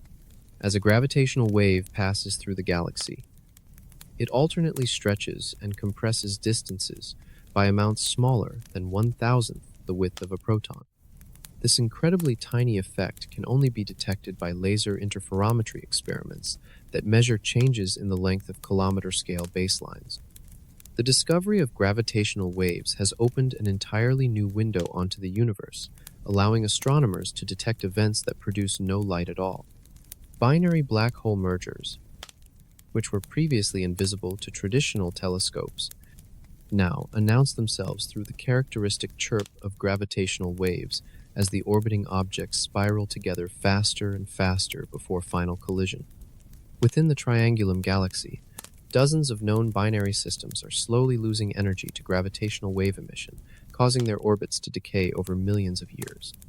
The most famous example is a binary pulsar system, where one neutron star acts as a cosmic lighthouse, sweeping beams of radio waves across space with clockwork precision. The gradual speedup of this orbital dance matches Einstein's predictions exactly. The galaxy's supermassive black hole mergers, which occurred during its formation billions of years ago, would have created some of the most powerful gravitational wave events in cosmic history. These early mergers helped shape the galaxy's central structure and may have ejected smaller black holes through gravitational recoil effects, creating the population of wandering black holes that roam the galaxy today. Gravitational waves also carry information about the expansion history of the universe. By measuring both the wave amplitude and the redshift of their sources, astronomers can determine cosmic distances without relying on traditional distance indicators. This makes gravitational wave astronomy a powerful tool for studying dark energy and the acceleration of cosmic expansion. The waves propagate through matter almost unimpeded, passing through stars, planets, and entire galaxies as if they weren't there. This means that gravitational wave signals preserve information about their sources with extraordinary fidelity, providing clean measurements of masses, spins, and orbital parameters that would be impossible to obtain through electromagnetic observations alone. Future space-based gravitational wave detectors will be sensitive to lower frequency waves produced by massive black hole mergers and galactic binary systems. These instruments will be able to detect every white dwarf binary in the Milky Way and track the population of massive black hole pairs throughout the observable universe. The constant bombardment of gravitational waves may also have subtle effects on the galaxy's structure and evolution. While individual waves are extremely weak, the cumulative effect of billions of years of gravitational wave radiation may influence the dynamics of stellar systems and the evolution of binary populations. Some theoretical models suggest that gravitational waves could even affect the formation of planetary systems, influencing the migration of planets in binary star systems, or altering the dynamics of asteroid belts and comet clouds. These effects would be extraordinarily small, but could accumulate over cosmic time. The study of gravitational waves from the Triangulum Galaxy and its neighbors is revealing the hidden violence of the cosmos, events so energetic they shake the very fabric of spacetime itself. These ripples connect every object in the universe through the fundamental geometry of space and time, creating a cosmic communication network that has operated since the beginning of time itself. But to truly understand the galaxy's place in cosmic history, we must look even deeper, to the ancient light that still carries information from the universe's earliest moments. Every photon of light from the Triangulum Galaxy carries within it a timestamp from the past, creating a cosmic archaeological record that allows us to witness the galaxy's evolution across billions of years of cosmic history. Light takes time to travel through space. turning every astronomical observation into a journey back in time. The light from Triangulum's core that reaches us tonight began its journey 3 million years ago, when early humans were first walking upright on Earth. More distant regions of the galaxy show us even earlier epochs, creating a time machine that reveals how the galaxy has changed over cosmic history. The galaxy's oldest stars preserve information from the universe's youth, when heavy elements were scarce and star formation proceeded under very different conditions than today. These ancient stellar populations contain chemical signatures from the first generation of massive stars, which lived fast, died young, and enriched the early universe with the first heavy elements beyond hydrogen and helium. By studying stars of different ages throughout the galaxy, astronomers can reconstruct its star formation history, tracing periods of intense stellar birth triggered by galactic mergers or gas infall events. The chemical abundances of these stellar populations reveal how the galaxy gradually enriched itself with heavy elements over billions of years of stellar evolution. The most distant galaxies visible to our telescopes show us cosmic conditions from over 13 billion years ago, when the universe was less than 1 billion years old. These early galaxies were smaller, more irregular, and had higher rates of star formation than modern spiral galaxies like Triangulum. They represent the building blocks from which today's massive galaxies were assembled through mergers and accretion. The Hubble Space Telescope and other deep-field observations have revealed that the early universe was filled with small, star-forming galaxies that gradually merged to form larger systems. The Triangulum Galaxy likely formed through the merger of dozens of these early galaxy fragments, each contributing its stars and gas to the growing system. Ancient light also reveals periods when the galaxy experienced major disruptions. Stellar streams and tidal tails preserve evidence of past galactic encounters, their stars carrying chemical signatures and kinematic information that reveals when and how these interactions occurred. Some of these disrupted systems may be the remnants of satellite galaxies that were completely torn apart by tidal forces. The galaxy's globular clusters serve as stellar time capsules, preserving populations of stars that formed during specific epochs in galactic history. The ages and chemical compositions of these clusters reveal periods of intense star formation that may have been triggered by major merger events or episodes of gas accretion from the cosmic web. Even the galaxy's dark matter halo contains information about its formation history.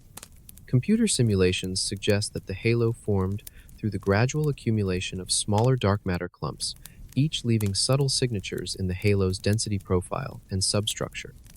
These dark matter fossils can be detected through their gravitational effects on stellar streams and satellite galaxies. The cosmic microwave background radiation provides a snapshot of the universe when it was only 380,000 years old, long before the first stars formed. Tiny temperature fluctuations in this ancient light reveal the density variations that eventually grew into galaxies like Triangulum through gravitational amplification over cosmic time. Observations of quasars and other distant active galactic nuclei show us how supermassive black holes grew and influenced galaxy evolution in the early universe. The Triangulum Galaxy's lack of a central supermassive black hole suggests it may have had a different evolutionary history than galaxies that experienced more violent growth phases. The study of ancient light has revealed that galaxy formation is an ongoing process rather than a single event. Galaxies continue to accrete gas from the cosmic web, experience mergers with smaller systems, and evolve their stellar populations over cosmic time. The Triangulum Galaxy we observe today is still growing and changing, shaped by the same processes that have operated since its formation. Looking forward, next-generation telescopes will be able to observe even more distant galaxies, potentially seeing the very first stellar populations that formed in the universe. These observations will reveal how galaxies like Triangulum emerged from the cosmic dark ages and began the process of stellar nucleosynthesis that has enriched the universe with heavy elements. The ancient light from cosmic dawn continues to rain down on us today, carrying information about events that occurred billions of years before Earth existed. Each photon is a messenger from the deep past, preserving the memory of cosmic evolution in the quantum structure of electromagnetic radiation. But even as we trace the galaxy's history through ancient light, a mysterious force is reshaping the cosmic architecture around us, driving the universe toward an uncertain future. surrounding the Triangulum Galaxy and permeating every cubic centimeter of space is a mysterious force that is tearing the universe apart, accelerating the expansion of space itself and driving galaxies away from each other at ever-increasing speeds. Dark energy represents the most profound mystery in modern cosmology, an unknown form of energy that makes up roughly 70% of the universe, but whose nature remains completely enigmatic. Unlike dark matter, which clumps together gravitationally, dark energy appears to be smoothly distributed throughout space, exerting a constant pressure that acts like anti-gravity on cosmic scales. The discovery of cosmic acceleration came from observations of distant supernovas, stellar explosions so consistent in their brightness that they serve as cosmic standard candles. When astronomers measured the distances to these exploding stars, they found that the most distant ones appeared fainter than expected, indicating that the expansion of the universe has been speeding up over the past several billion years. This acceleration defies our intuitive understanding of gravity and cosmic evolution. After the Big Bang, the mutual gravitational attraction of all matter in the universe should have gradually slowed the expansion, possibly even reversing it in a cosmic collapse. Instead, the expansion began accelerating roughly 5 billion years ago when dark energy's influence overcame the gravitational pull of matter. For galaxies within the local group, including Triangulum, dark energy's effects are currently negligible compared to their mutual gravitational attraction. The local group remains gravitationally bound and will continue to evolve through mergers and interactions regardless of cosmic acceleration. But on larger scales, dark energy is already having dramatic effects on the universe's structure.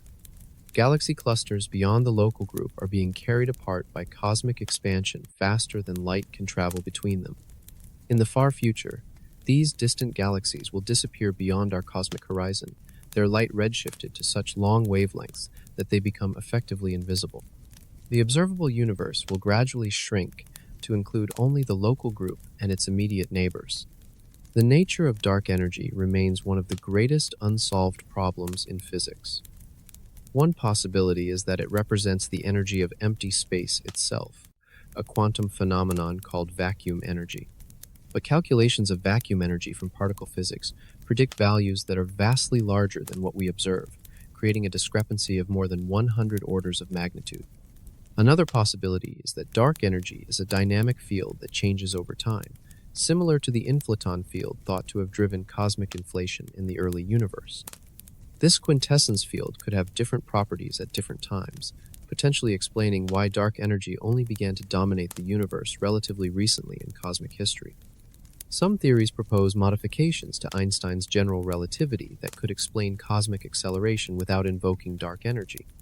These modified gravity theories suggest that gravity behaves differently on cosmic scales than it does in the solar system, creating apparent acceleration without requiring a new form of energy.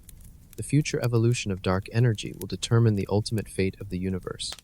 If dark energy remains constant, the universe will continue expanding forever, gradually cooling and diluting until all the stars burn out and only black holes remain. If dark energy increases over time, it could eventually overcome all other forces, tearing apart galaxies, stars, and even atoms in a cosmic event called the Big Rip. Measurements of cosmic acceleration using different techniques all point to the same conclusion. The universe's expansion is speeding up, driven by some form of energy that permeates all of space. Observations of galaxy clusters, gravitational lensing, and the cosmic microwave background all provide independent confirmation of dark energy's existence. The local group's isolation in an accelerating universe has profound implications for the future of astronomy. Billions of years from now, astronomers in the merged Milky Way galaxy will see a much emptier universe, with only a few nearby galaxies visible in their night sky. The rich cosmic web of galaxy clusters and filaments that we observe today will have disappeared beyond their cosmic horizon. For civilizations that might arise in the far future, the evidence for the Big Bang and cosmic evolution will be much harder to find. They will inhabit a cosmic island, isolated from the rest of the universe by the accelerating expansion of space itself. The cosmic microwave background will have cooled and redshifted beyond detection, erasing one of our most important clues about the universe's origin. The study of dark energy represents the frontier of cosmology, where observations are revealing phenomena that challenge our most fundamental understanding of space, time, and gravity. As we continue to probe this cosmic mystery, we may discover that our universe is even stranger and more wonderful than we currently imagine. Yet even as dark energy reshapes the cosmic future, the elegant structures we see today may themselves be more fragile than they appear. The elegant spiral arms that define the Triangulum Galaxy's beauty may be nothing more than a temporary cosmic pattern, destined to fade and reform in an endless cycle of creation and destruction that operates over hundreds of millions of years. Spiral structure represents one of the most persistent puzzles in galactic astronomy. If the spiral arms were simply material features rotating with the galaxy, they would wind up completely after just a few rotations, creating a tightly coiled spring rather than the open, elegant patterns we observe. The fact that spiral galaxies maintain their structure over billions of years suggests that something more complex is at work. The current understanding of spiral structure treats the arms as transient waves rather than permanent features. These spiral density waves propagate through the galactic disk like ripples on a cosmic pond, compressing gas and triggering star formation as they pass. The bright young stars that illuminate the spiral arms are not permanent residents but temporary markers of these passing compression waves.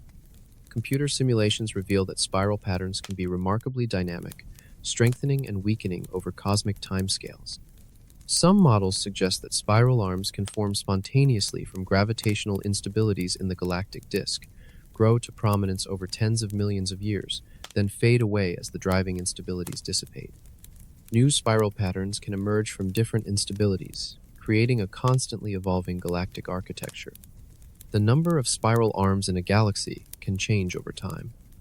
Triangulum currently displays a two-armed spiral pattern, but this may not be its permanent configuration.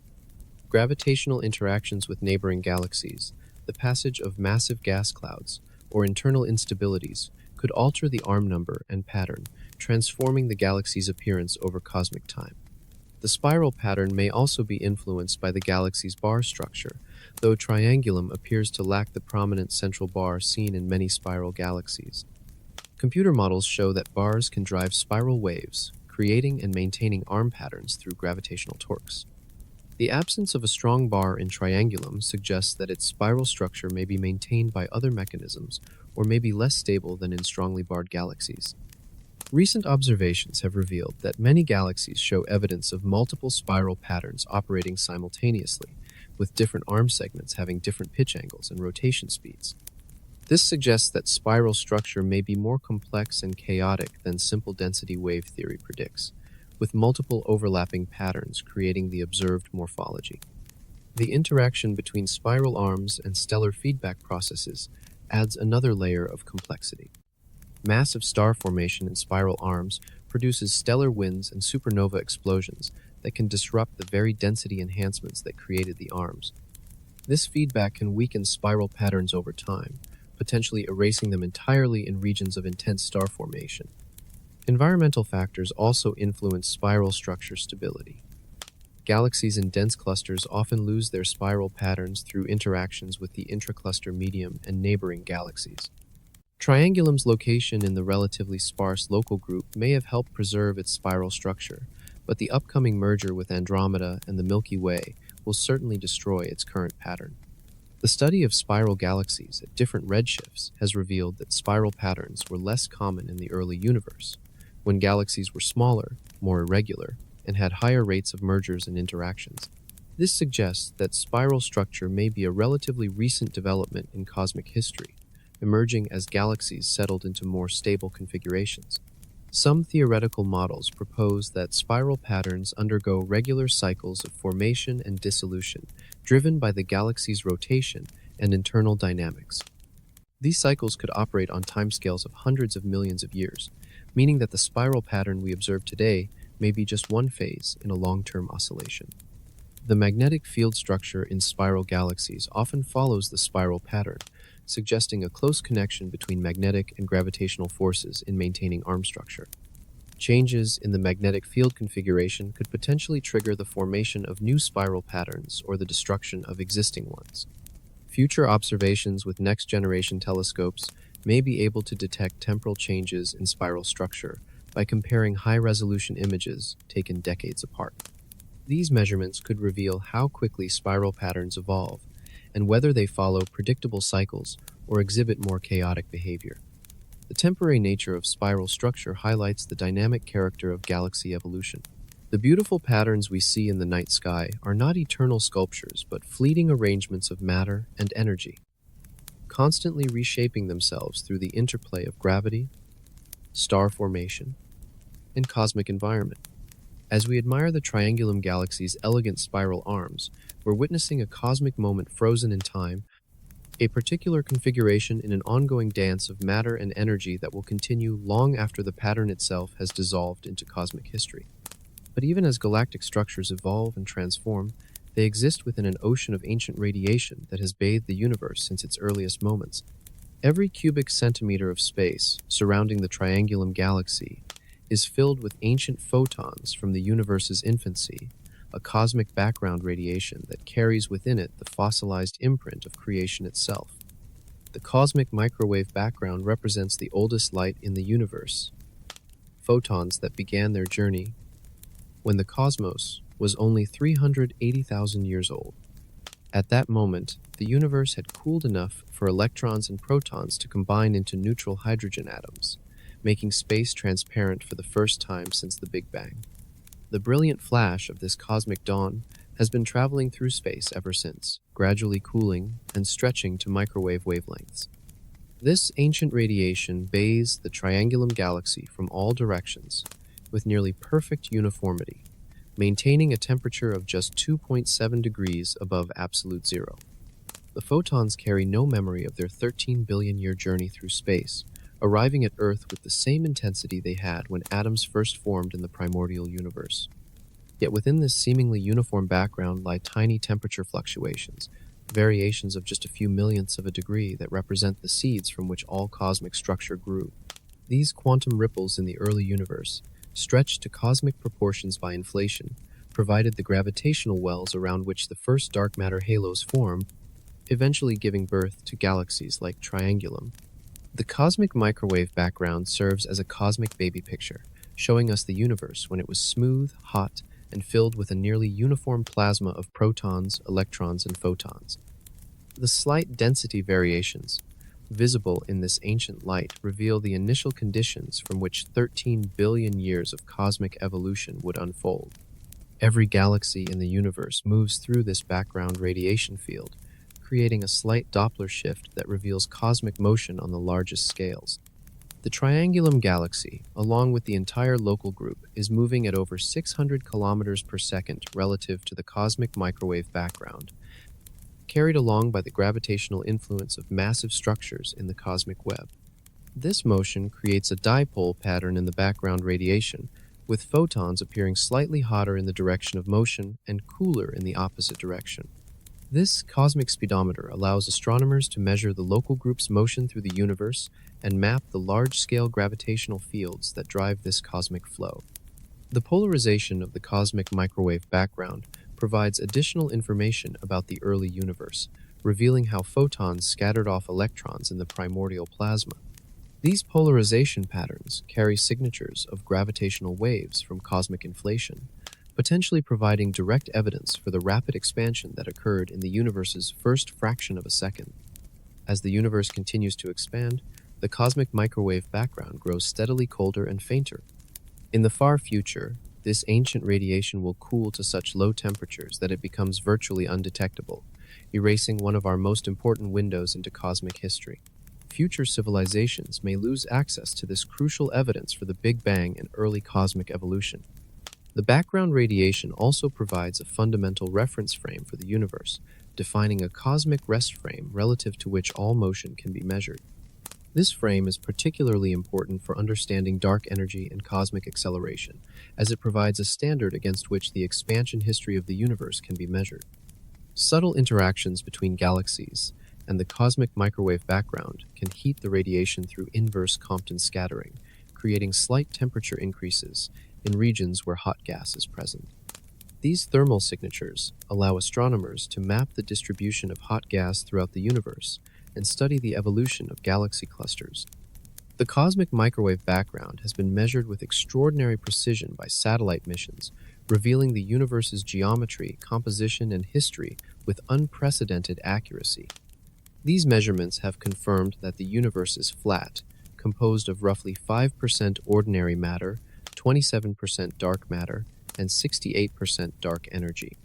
Future observations of the cosmic microwave background may reveal even more subtle effects, including signatures of cosmic strings, primordial black holes, or other exotic phenomena from the early universe.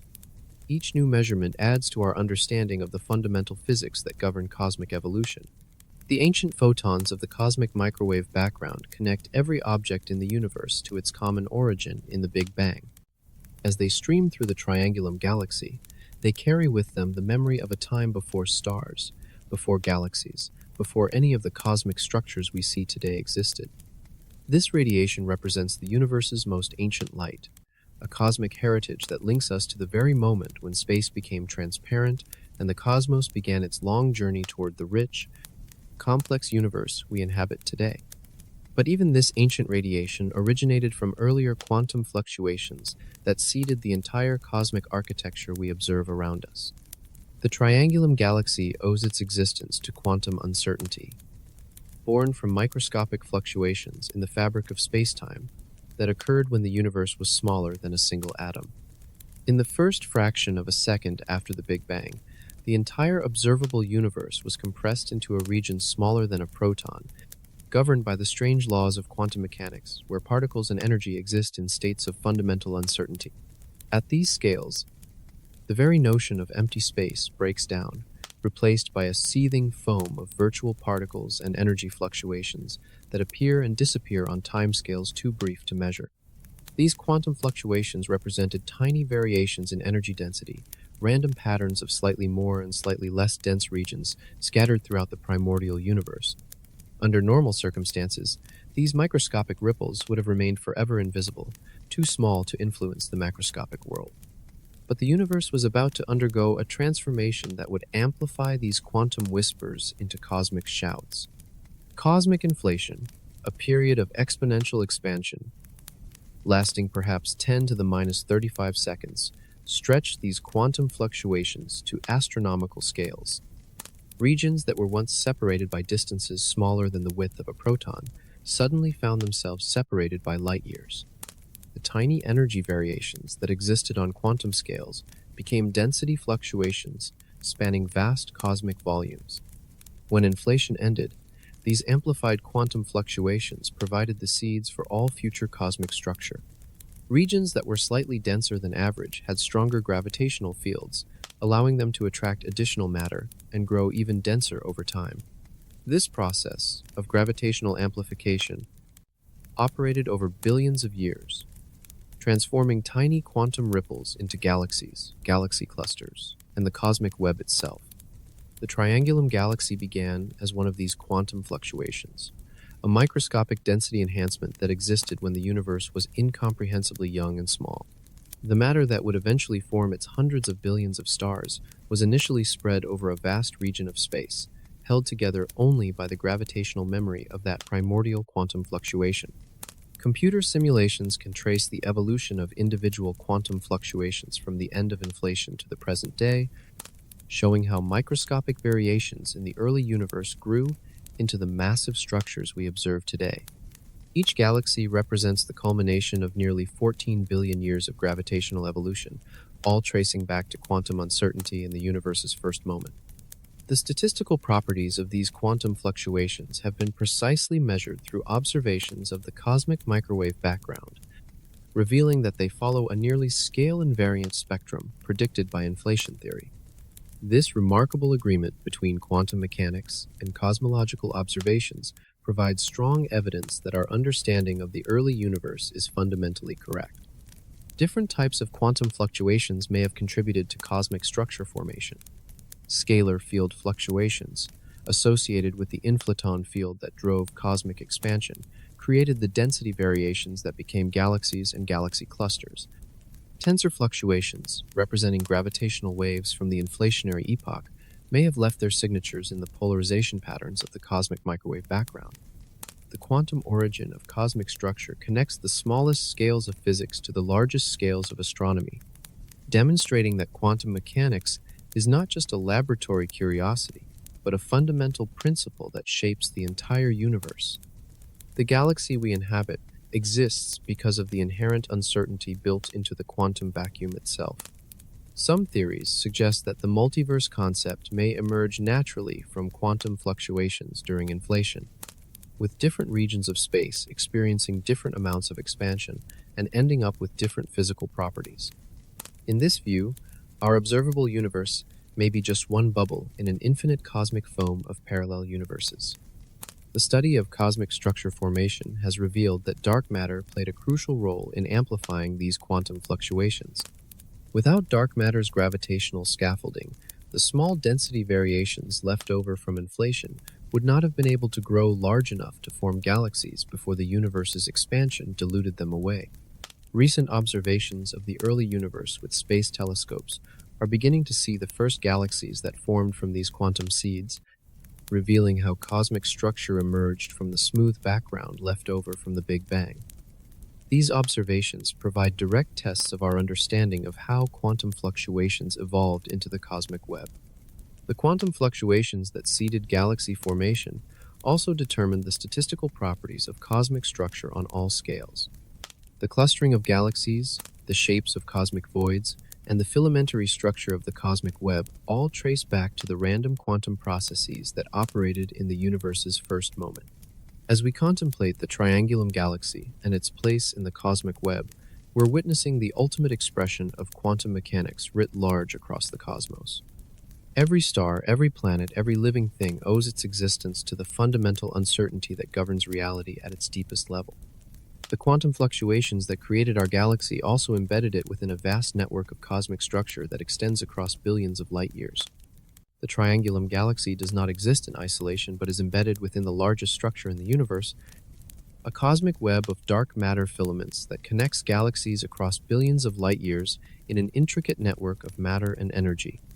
This cosmic web represents the universe's fundamental architecture, a three-dimensional scaffolding built from dark matter that formed over billions of years of gravitational evolution.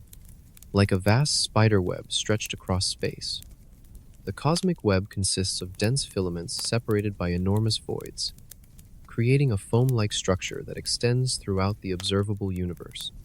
The filaments themselves are highways of dark matter and gas that channel material from the cosmic voids into dense nodes where galaxies form and evolve. These cosmic arteries can stretch for hundreds of millions of light years, connecting distant galaxy clusters in a network that spans scales larger than any single astronomical object. The Triangulum Galaxy sits within one of these filaments, part of the local group's position in a relatively dense region of the cosmic web. The gravitational influence of this large-scale structure has shaped the local group's evolution, determining which galaxies became gravitationally bound and how they have interacted over cosmic time. Galaxy formation within the cosmic web follows a hierarchical pattern, with the largest structures forming at the intersections of multiple filaments. These cosmic crossroads become the sites of massive galaxy clusters, gravitational wells so deep they can trap thousands of galaxies and vast quantities of hot gas. The local group occupies a more modest position in this hierarchy, located along a smaller filament rather than at a major intersection. The cosmic web's filamentary structure traces the underlying dark matter distribution, which began forming shortly after the Big Bang, when tiny density fluctuations in the early universe began to grow under their own gravity. Over billions of years, these fluctuations evolved into a network of dark matter halos connected by streams of matter flowing along the web's filaments. Gas follows the dark matter, flowing along filaments toward the dense nodes where galaxies form. This cosmic plumbing system has operated throughout the universe's history, feeding galaxies with the raw materials needed for continued star formation. When gas flows along, filaments are disrupted or cut off, galaxies can become starved of fuel and cease forming new stars. The cosmic web also determines galaxy properties through environmental effects. Galaxies in dense filaments and cluster cores experience ram pressure stripping, tidal interactions, and other processes that can remove their gas and halt star formation. Galaxies in cosmic voids, far from major filaments, may evolve in relative isolation with different star formation histories. Computer simulations reveal that the cosmic web has a fractal-like structure, with smaller filaments branching off from larger ones in a hierarchy that extends down to galactic scales. This self-similar structure emerges naturally from gravitational collapse and reflects the scale-invariant nature of the initial quantum fluctuations that seeded cosmic structure. The local group's motion through the cosmic web is influenced by the gravitational pull of massive structures like the Virgo cluster and the Great Attractor, enormous concentrations of matter that exert their influence across hundreds of millions of light-years. This cosmic flow carries the local group at speeds exceeding 600 kilometers per second relative to the cosmic microwave background. Dark energy's acceleration of cosmic expansion is gradually stretching the cosmic web, making filaments longer and thinner while enlarging the cosmic voids. This process will eventually disconnect distant parts of the web, isolating galaxy groups like the local group from the larger cosmic structure as space itself expands between them. The study of the cosmic web has revealed that most of the universe's ordinary matter exists not in galaxies but in the warm, hot intergalactic medium that fills the filaments. This tenuous plasma, heated to millions of degrees by structure formation processes, contains roughly half of all the ordinary matter in the universe, but is extremely difficult to detect directly. Observations of distant quasars and other background sources can reveal the cosmic web through absorption lines created by intervening gas along the filaments. These observations show that the web extends to the highest redshifts observable, indicating that large-scale structure formation began very early in cosmic history. The cosmic web also influences the spin orientations of galaxies, with some studies suggesting that galaxies tend to align their rotation axes with nearby filaments. This cosmic choreography reflects the way that tidal torques from large-scale structure can influence galaxy formation and evolution. Future surveys will map the cosmic web in unprecedented detail, revealing how dark matter, gas, and galaxies are distributed throughout the universe. These observations will test our understanding of structure formation and dark energy, providing new insights into the fundamental forces that shape cosmic evolution. The Triangulum Galaxy's position within this vast network connects it to the entire observable universe, making it part of a cosmic community that extends far beyond our local group. The web that surrounds us represents the universe's grandest architecture, a structure so vast that light takes billions of years to traverse its largest features. As we continue our journey through this cosmic web, we approach questions about the ultimate fate of all the structures we have encountered, including the galaxies themselves. Across the next 100 trillion years, every star in the Triangulum Galaxy will live out its destined evolution, transforming the cosmos from a brilliant tapestry of stellar light into a graveyard of cooling remnants drifting through an ever-expanding darkness. The stellar era that has defined the universe for the past 13 billion years represents just the opening chapter in cosmic history. The most massive stars in Triangulum, those brilliant blue giants that burn with the intensity of millions of suns, will exhaust their fuel first. Within just a few million years, they will explode as supernovas or collapse into black holes, adding to the galaxy's growing population of stellar corpses. Medium-mass stars like our Sun face a different fate, burning steadily for billions or even trillions of years before swelling into red giants and finally shedding their outer layers as planetary nebulae. The white dwarf cores they leave behind will shine with stored thermal energy for tens of billions of years, gradually cooling from white-hot to red, then brown, then black as they radiate their heat into the cosmic void. The smallest stars, red dwarfs with masses less than half that of our Sun, will outlive all others. These cosmic misers burn their hydrogen fuel so slowly that they can maintain nuclear fusion for over 100 trillion years, thousands of times longer than the current age of the universe. They will be the last stars shining when the galaxy finally goes dark. As stellar evolution proceeds, the galaxy's character will change dramatically. The brilliant blue and white stars that currently illuminate the spiral arms will vanish first, leaving behind populations increasingly dominated by cooler, redder stars.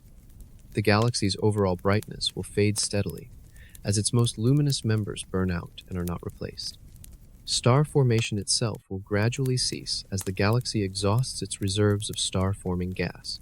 Stellar winds, supernova explosions, and galactic outflows will blow away much of the remaining interstellar medium, while the rest will be locked up in long-lived stars, or stellar remnants.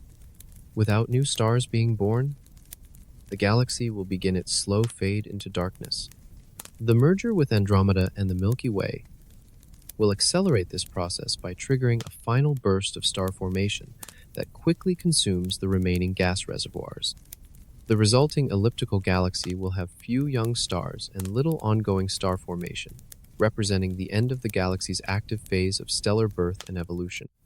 Over cosmic time, even the longest-lived stars will eventually die. When the last red dwarf finally exhausts its fuel in the far future, the stellar era will end, replaced by an epoch dominated by brown dwarfs, white dwarfs, neutron stars, and black holes. These stellar remnants will continue to interact gravitationally, but they will no longer produce the nuclear fusion that has powered cosmic evolution for eons. Brown dwarfs, failed stars that never achieved the temperatures needed for sustained nuclear fusion, will experience a brief moment of glory as the universe cools around them. These cosmic embers may actually become warmer than their surroundings for a time, making them some of the most active objects in the post-stellar universe.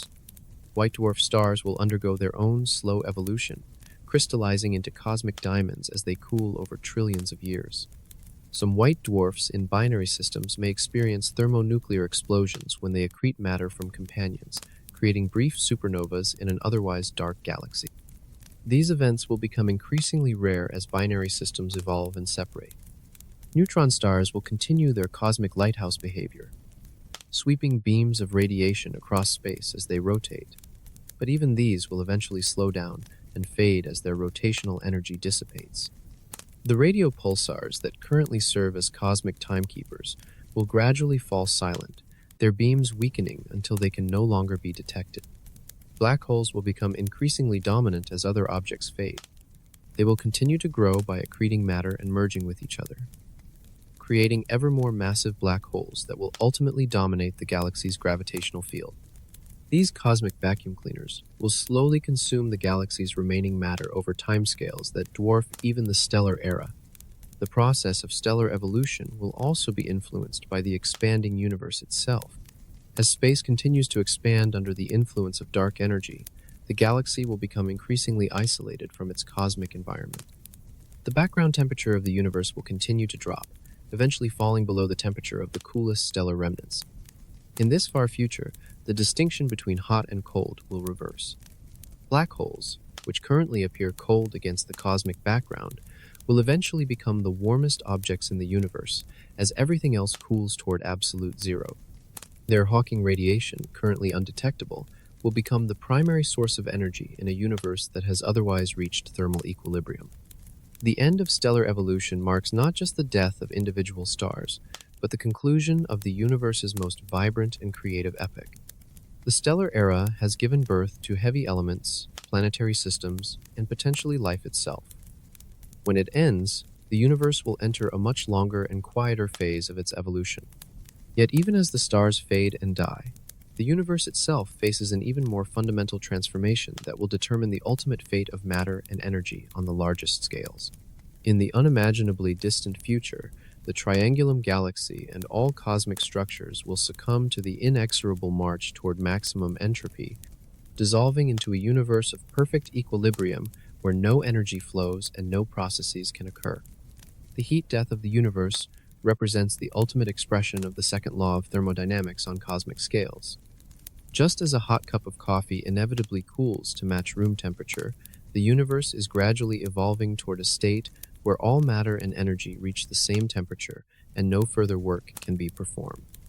This cosmic equilibrium will mark the end not just of stars and galaxies, but of time itself as a meaningful concept. The journey toward heat death begins with the accelerating expansion driven by dark energy. As space continues to expand exponentially, galaxies will be carried apart faster than light can travel between them. The observable universe will shrink to encompass only the local group and its immediate neighbors, creating cosmic islands of matter separated by vast expanses of empty space. Within these isolated regions, gravity will continue to operate, gradually pulling matter together into increasingly massive black holes. Stars will be torn apart by tidal forces as they spiral into these cosmic drains, while planets and asteroids will follow similar fates over unimaginably long timescales. Eventually, each galactic remnant will collapse into a single supermassive black hole containing all the matter that once formed billions of stars. But even black holes are not eternal.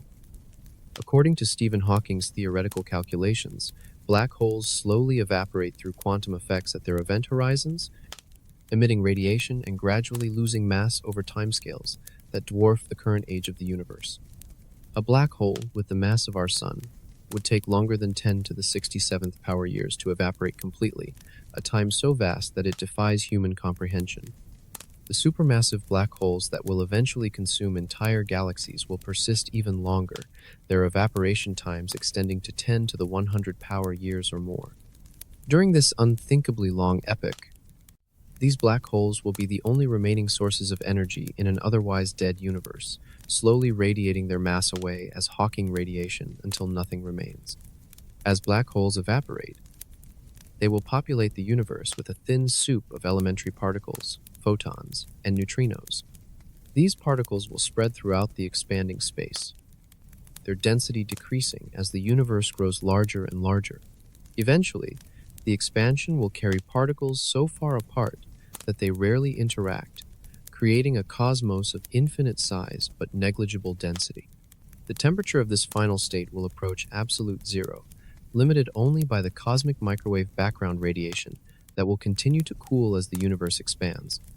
In this cold, dark future, no complex structures can form or persist. There will be no stars, no planets, no life, and no observers to witness the cosmic silence. Even protons, the building blocks of atomic nuclei, may not survive forever.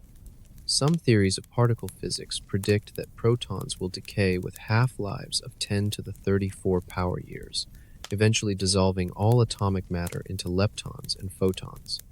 If proton decay occurs, it will accelerate the universe's journey toward maximum entropy by eliminating the last vestiges of complex matter. The concept of heat death raises profound questions about the nature of time and causality. In a universe at perfect thermal equilibrium, no events can occur because there are no energy gradients to drive processes. Time becomes meaningless when nothing changes, leading some physicists to speculate that time itself may end with the universe's thermal death. Yet, even in this seemingly hopeless scenario, quantum mechanics may offer escape routes.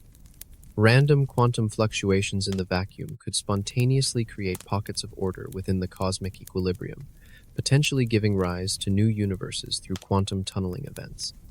These quantum fluctuations might even recreate entire galaxies or civilizations, though the waiting times would be incomprehensibly vast. Some theories suggest that the universe might undergo cyclic behavior, with periods of expansion and contraction driven by the evolution of scalar fields or extra dimensions. In these models, the current universe might be just one cycle in an eternal sequence of cosmic births and deaths, each separated by episodes of heat death and quantum rebirth. The study of heat death and maximum entropy has revealed deep connections between thermodynamics, information theory, and cosmology. The universe's evolution toward equilibrium represents not just the dissipation of energy, but the destruction of information, raising fundamental questions about the nature of physical reality and the possibility of reversing cosmic evolution. Advanced civilizations, if they survive long enough, might develop technologies to extract energy from black hole evaporation or to manipulate vacuum fluctuations. These cosmic engineers could potentially extend the era of complexity far beyond what natural processes would allow, though they too would ultimately face the limitations imposed by thermodynamics. The heat death scenario assumes that dark energy will continue to accelerate cosmic expansion forever. If dark energy evolves, or if modified theories of gravity apply on cosmic scales, the universe's ultimate fate might be different. Some models predict a big rip where dark energy grows strong enough to tear apart atoms, while others suggest cyclic or bouncing cosmologies. As we contemplate this cosmic endpoint from our brief moment in the stellar era, we're witnessing the universe during its most vibrant and creative phase. The galaxies, stars, and complex structures around us represent temporary victories of gravity and nuclear physics over the relentless march toward equilibrium. But even as we face this ultimate cosmic winter, new mysteries continue to emerge from the depths of space and time. Our journey through the Triangulum Galaxy ends where all great explorations must, not with answers, but with deeper questions that stretch the boundaries of human understanding and point toward mysteries we have only begun to imagine. We began with a galaxy that spins impossibly fast, held together by invisible dark matter in defiance of everything we thought we knew about gravity and motion. We witnessed stellar giants that live fast and die young, their violent deaths seeding space with the elements needed for life. We discovered rogue black holes wandering through the darkness, cosmic architects painting nebulae in impossible colors, and ancient stars that preserve the memory of the universe's violent youth. Along the way, we encountered forces and phenomena that challenge our most fundamental assumptions about reality. Dark energy accelerates the expansion of space itself, driving galaxies apart in a cosmic dance that began with quantum fluctuations smaller than atoms. Gravitational waves ripple through the fabric of space-time, carrying messages from collisions so violent they shake the universe itself. Magnetic fields, invisible to our senses, weave through every corner of the galaxy, creating highways for cosmic rays that race at nearly the speed of light. The galaxy revealed itself to be far more than a collection of stars spinning in space. It is a complex ecosystem where matter and energy flow in cycles that span billions of years. Gas condenses into stars, stars forge heavy elements and explode, their deaths triggering new episodes of stellar birth in an endless dance of creation and destruction. The galaxy breathes, pulsing with rhythms we are only beginning to understand. We discovered that the galaxy does not exist in isolation, but is part of a cosmic web that connects all of space in a network more vast and complex than any structure we can imagine. Dark matter filaments stretch across billions of light years, channeling matter and energy in patterns that echo the quantum fluctuations of the universe's first moment. Yet for every question our journey answered, it raised 10 more. What is dark matter, and why does it outweigh everything we can see by such an enormous margin? What force drives dark energy's acceleration of cosmic expansion? How do black holes really work? And what happens to information that falls beyond their event horizons? Are we alone in this vast cosmic theater, or do other forms of consciousness gaze upon the same stars we study? The search for life in the universe has only intensified as we've learned more about the galaxy's complexity. With hundreds of billions of stars and potentially trillions of planets, the Triangulum Galaxy represents an almost infinite laboratory for the emergence of life. The heavy elements forged in stellar cores provide the building blocks for rocky worlds and complex chemistry. The galaxy's magnetic field may help shield planetary systems from deadly cosmic radiation. But life as we know it requires more than just the right elements and conditions. It needs stable environments, protection from cosmic violence, and perhaps most importantly, time. The galaxy's future collision with Andromeda will disrupt any civilizations that might have emerged in its spiral arms. The gradual fade of stellar evolution will eventually eliminate the energy sources that complex life requires. Yet even as we contemplate these cosmic endings, new possibilities emerge. Perhaps life will learn to harness energy from black hole evaporation or to manipulate the quantum vacuum itself. Perhaps consciousness will find ways to spread throughout the cosmic web, creating networks of intelligence that span galactic distances. Perhaps the heat death of the universe is not an ending, but a transformation, a gateway to forms of existence we cannot yet imagine. The tools and techniques that revealed the Triangulum Galaxy's secrets continue to evolve at breathtaking pace. Gravitational wave detectors are opening entirely new windows onto cosmic violence. Space telescopes are peering deeper into space and time than ever before. Computer simulations are revealing how quantum fluctuations grew into galaxies, how dark matter shapes cosmic evolution, and how the universe might evolve over timescales that dwarf human history. Each new discovery seems to make the universe both more comprehensible and more mysterious. We understand how stars work, but stellar nurseries still surprise us with their complexity. We can trace the evolution of galaxies over cosmic time, but dark matter remains as enigmatic as ever. We can detect gravitational waves from black hole mergers, but we still don't know if black holes destroy information or preserve it in forms we haven't discovered. The Triangulum Galaxy has served as our guide through this cosmic mystery tour, but it represents just one galaxy among hundreds of billions in the observable universe. Each galaxy tells its own story, shaped by unique combinations of dark matter, stellar evolution, and cosmic environment. The diversity of galactic forms and behaviors suggests that the universe is far richer and more varied than any single example can reveal. As our cosmic journey ends, we return to the fundamental truth that began our exploration. The universe is under no obligation to make sense to us. It exists according to laws we are still discovering, operating on scales of space and time that stretch human comprehension to its limits. Yet somehow, in this one small corner of one ordinary galaxy, matter has organized itself into forms capable of contemplating the cosmic whole. The greatest mystery of all may be consciousness itself, the emergence of awareness from stellar ashes, and the ability of the universe to know itself through minds like ours. We are the galaxy's way of understanding itself, cosmic archaeologists decoding the history written in starlight and gravitational waves. Our journey through the Triangulum Galaxy concludes, but the adventure of cosmic discovery continues. Each question answered reveals new frontiers to explore, new mysteries to unravel, new wonders to contemplate. In the vast cosmic dark, we have become the light.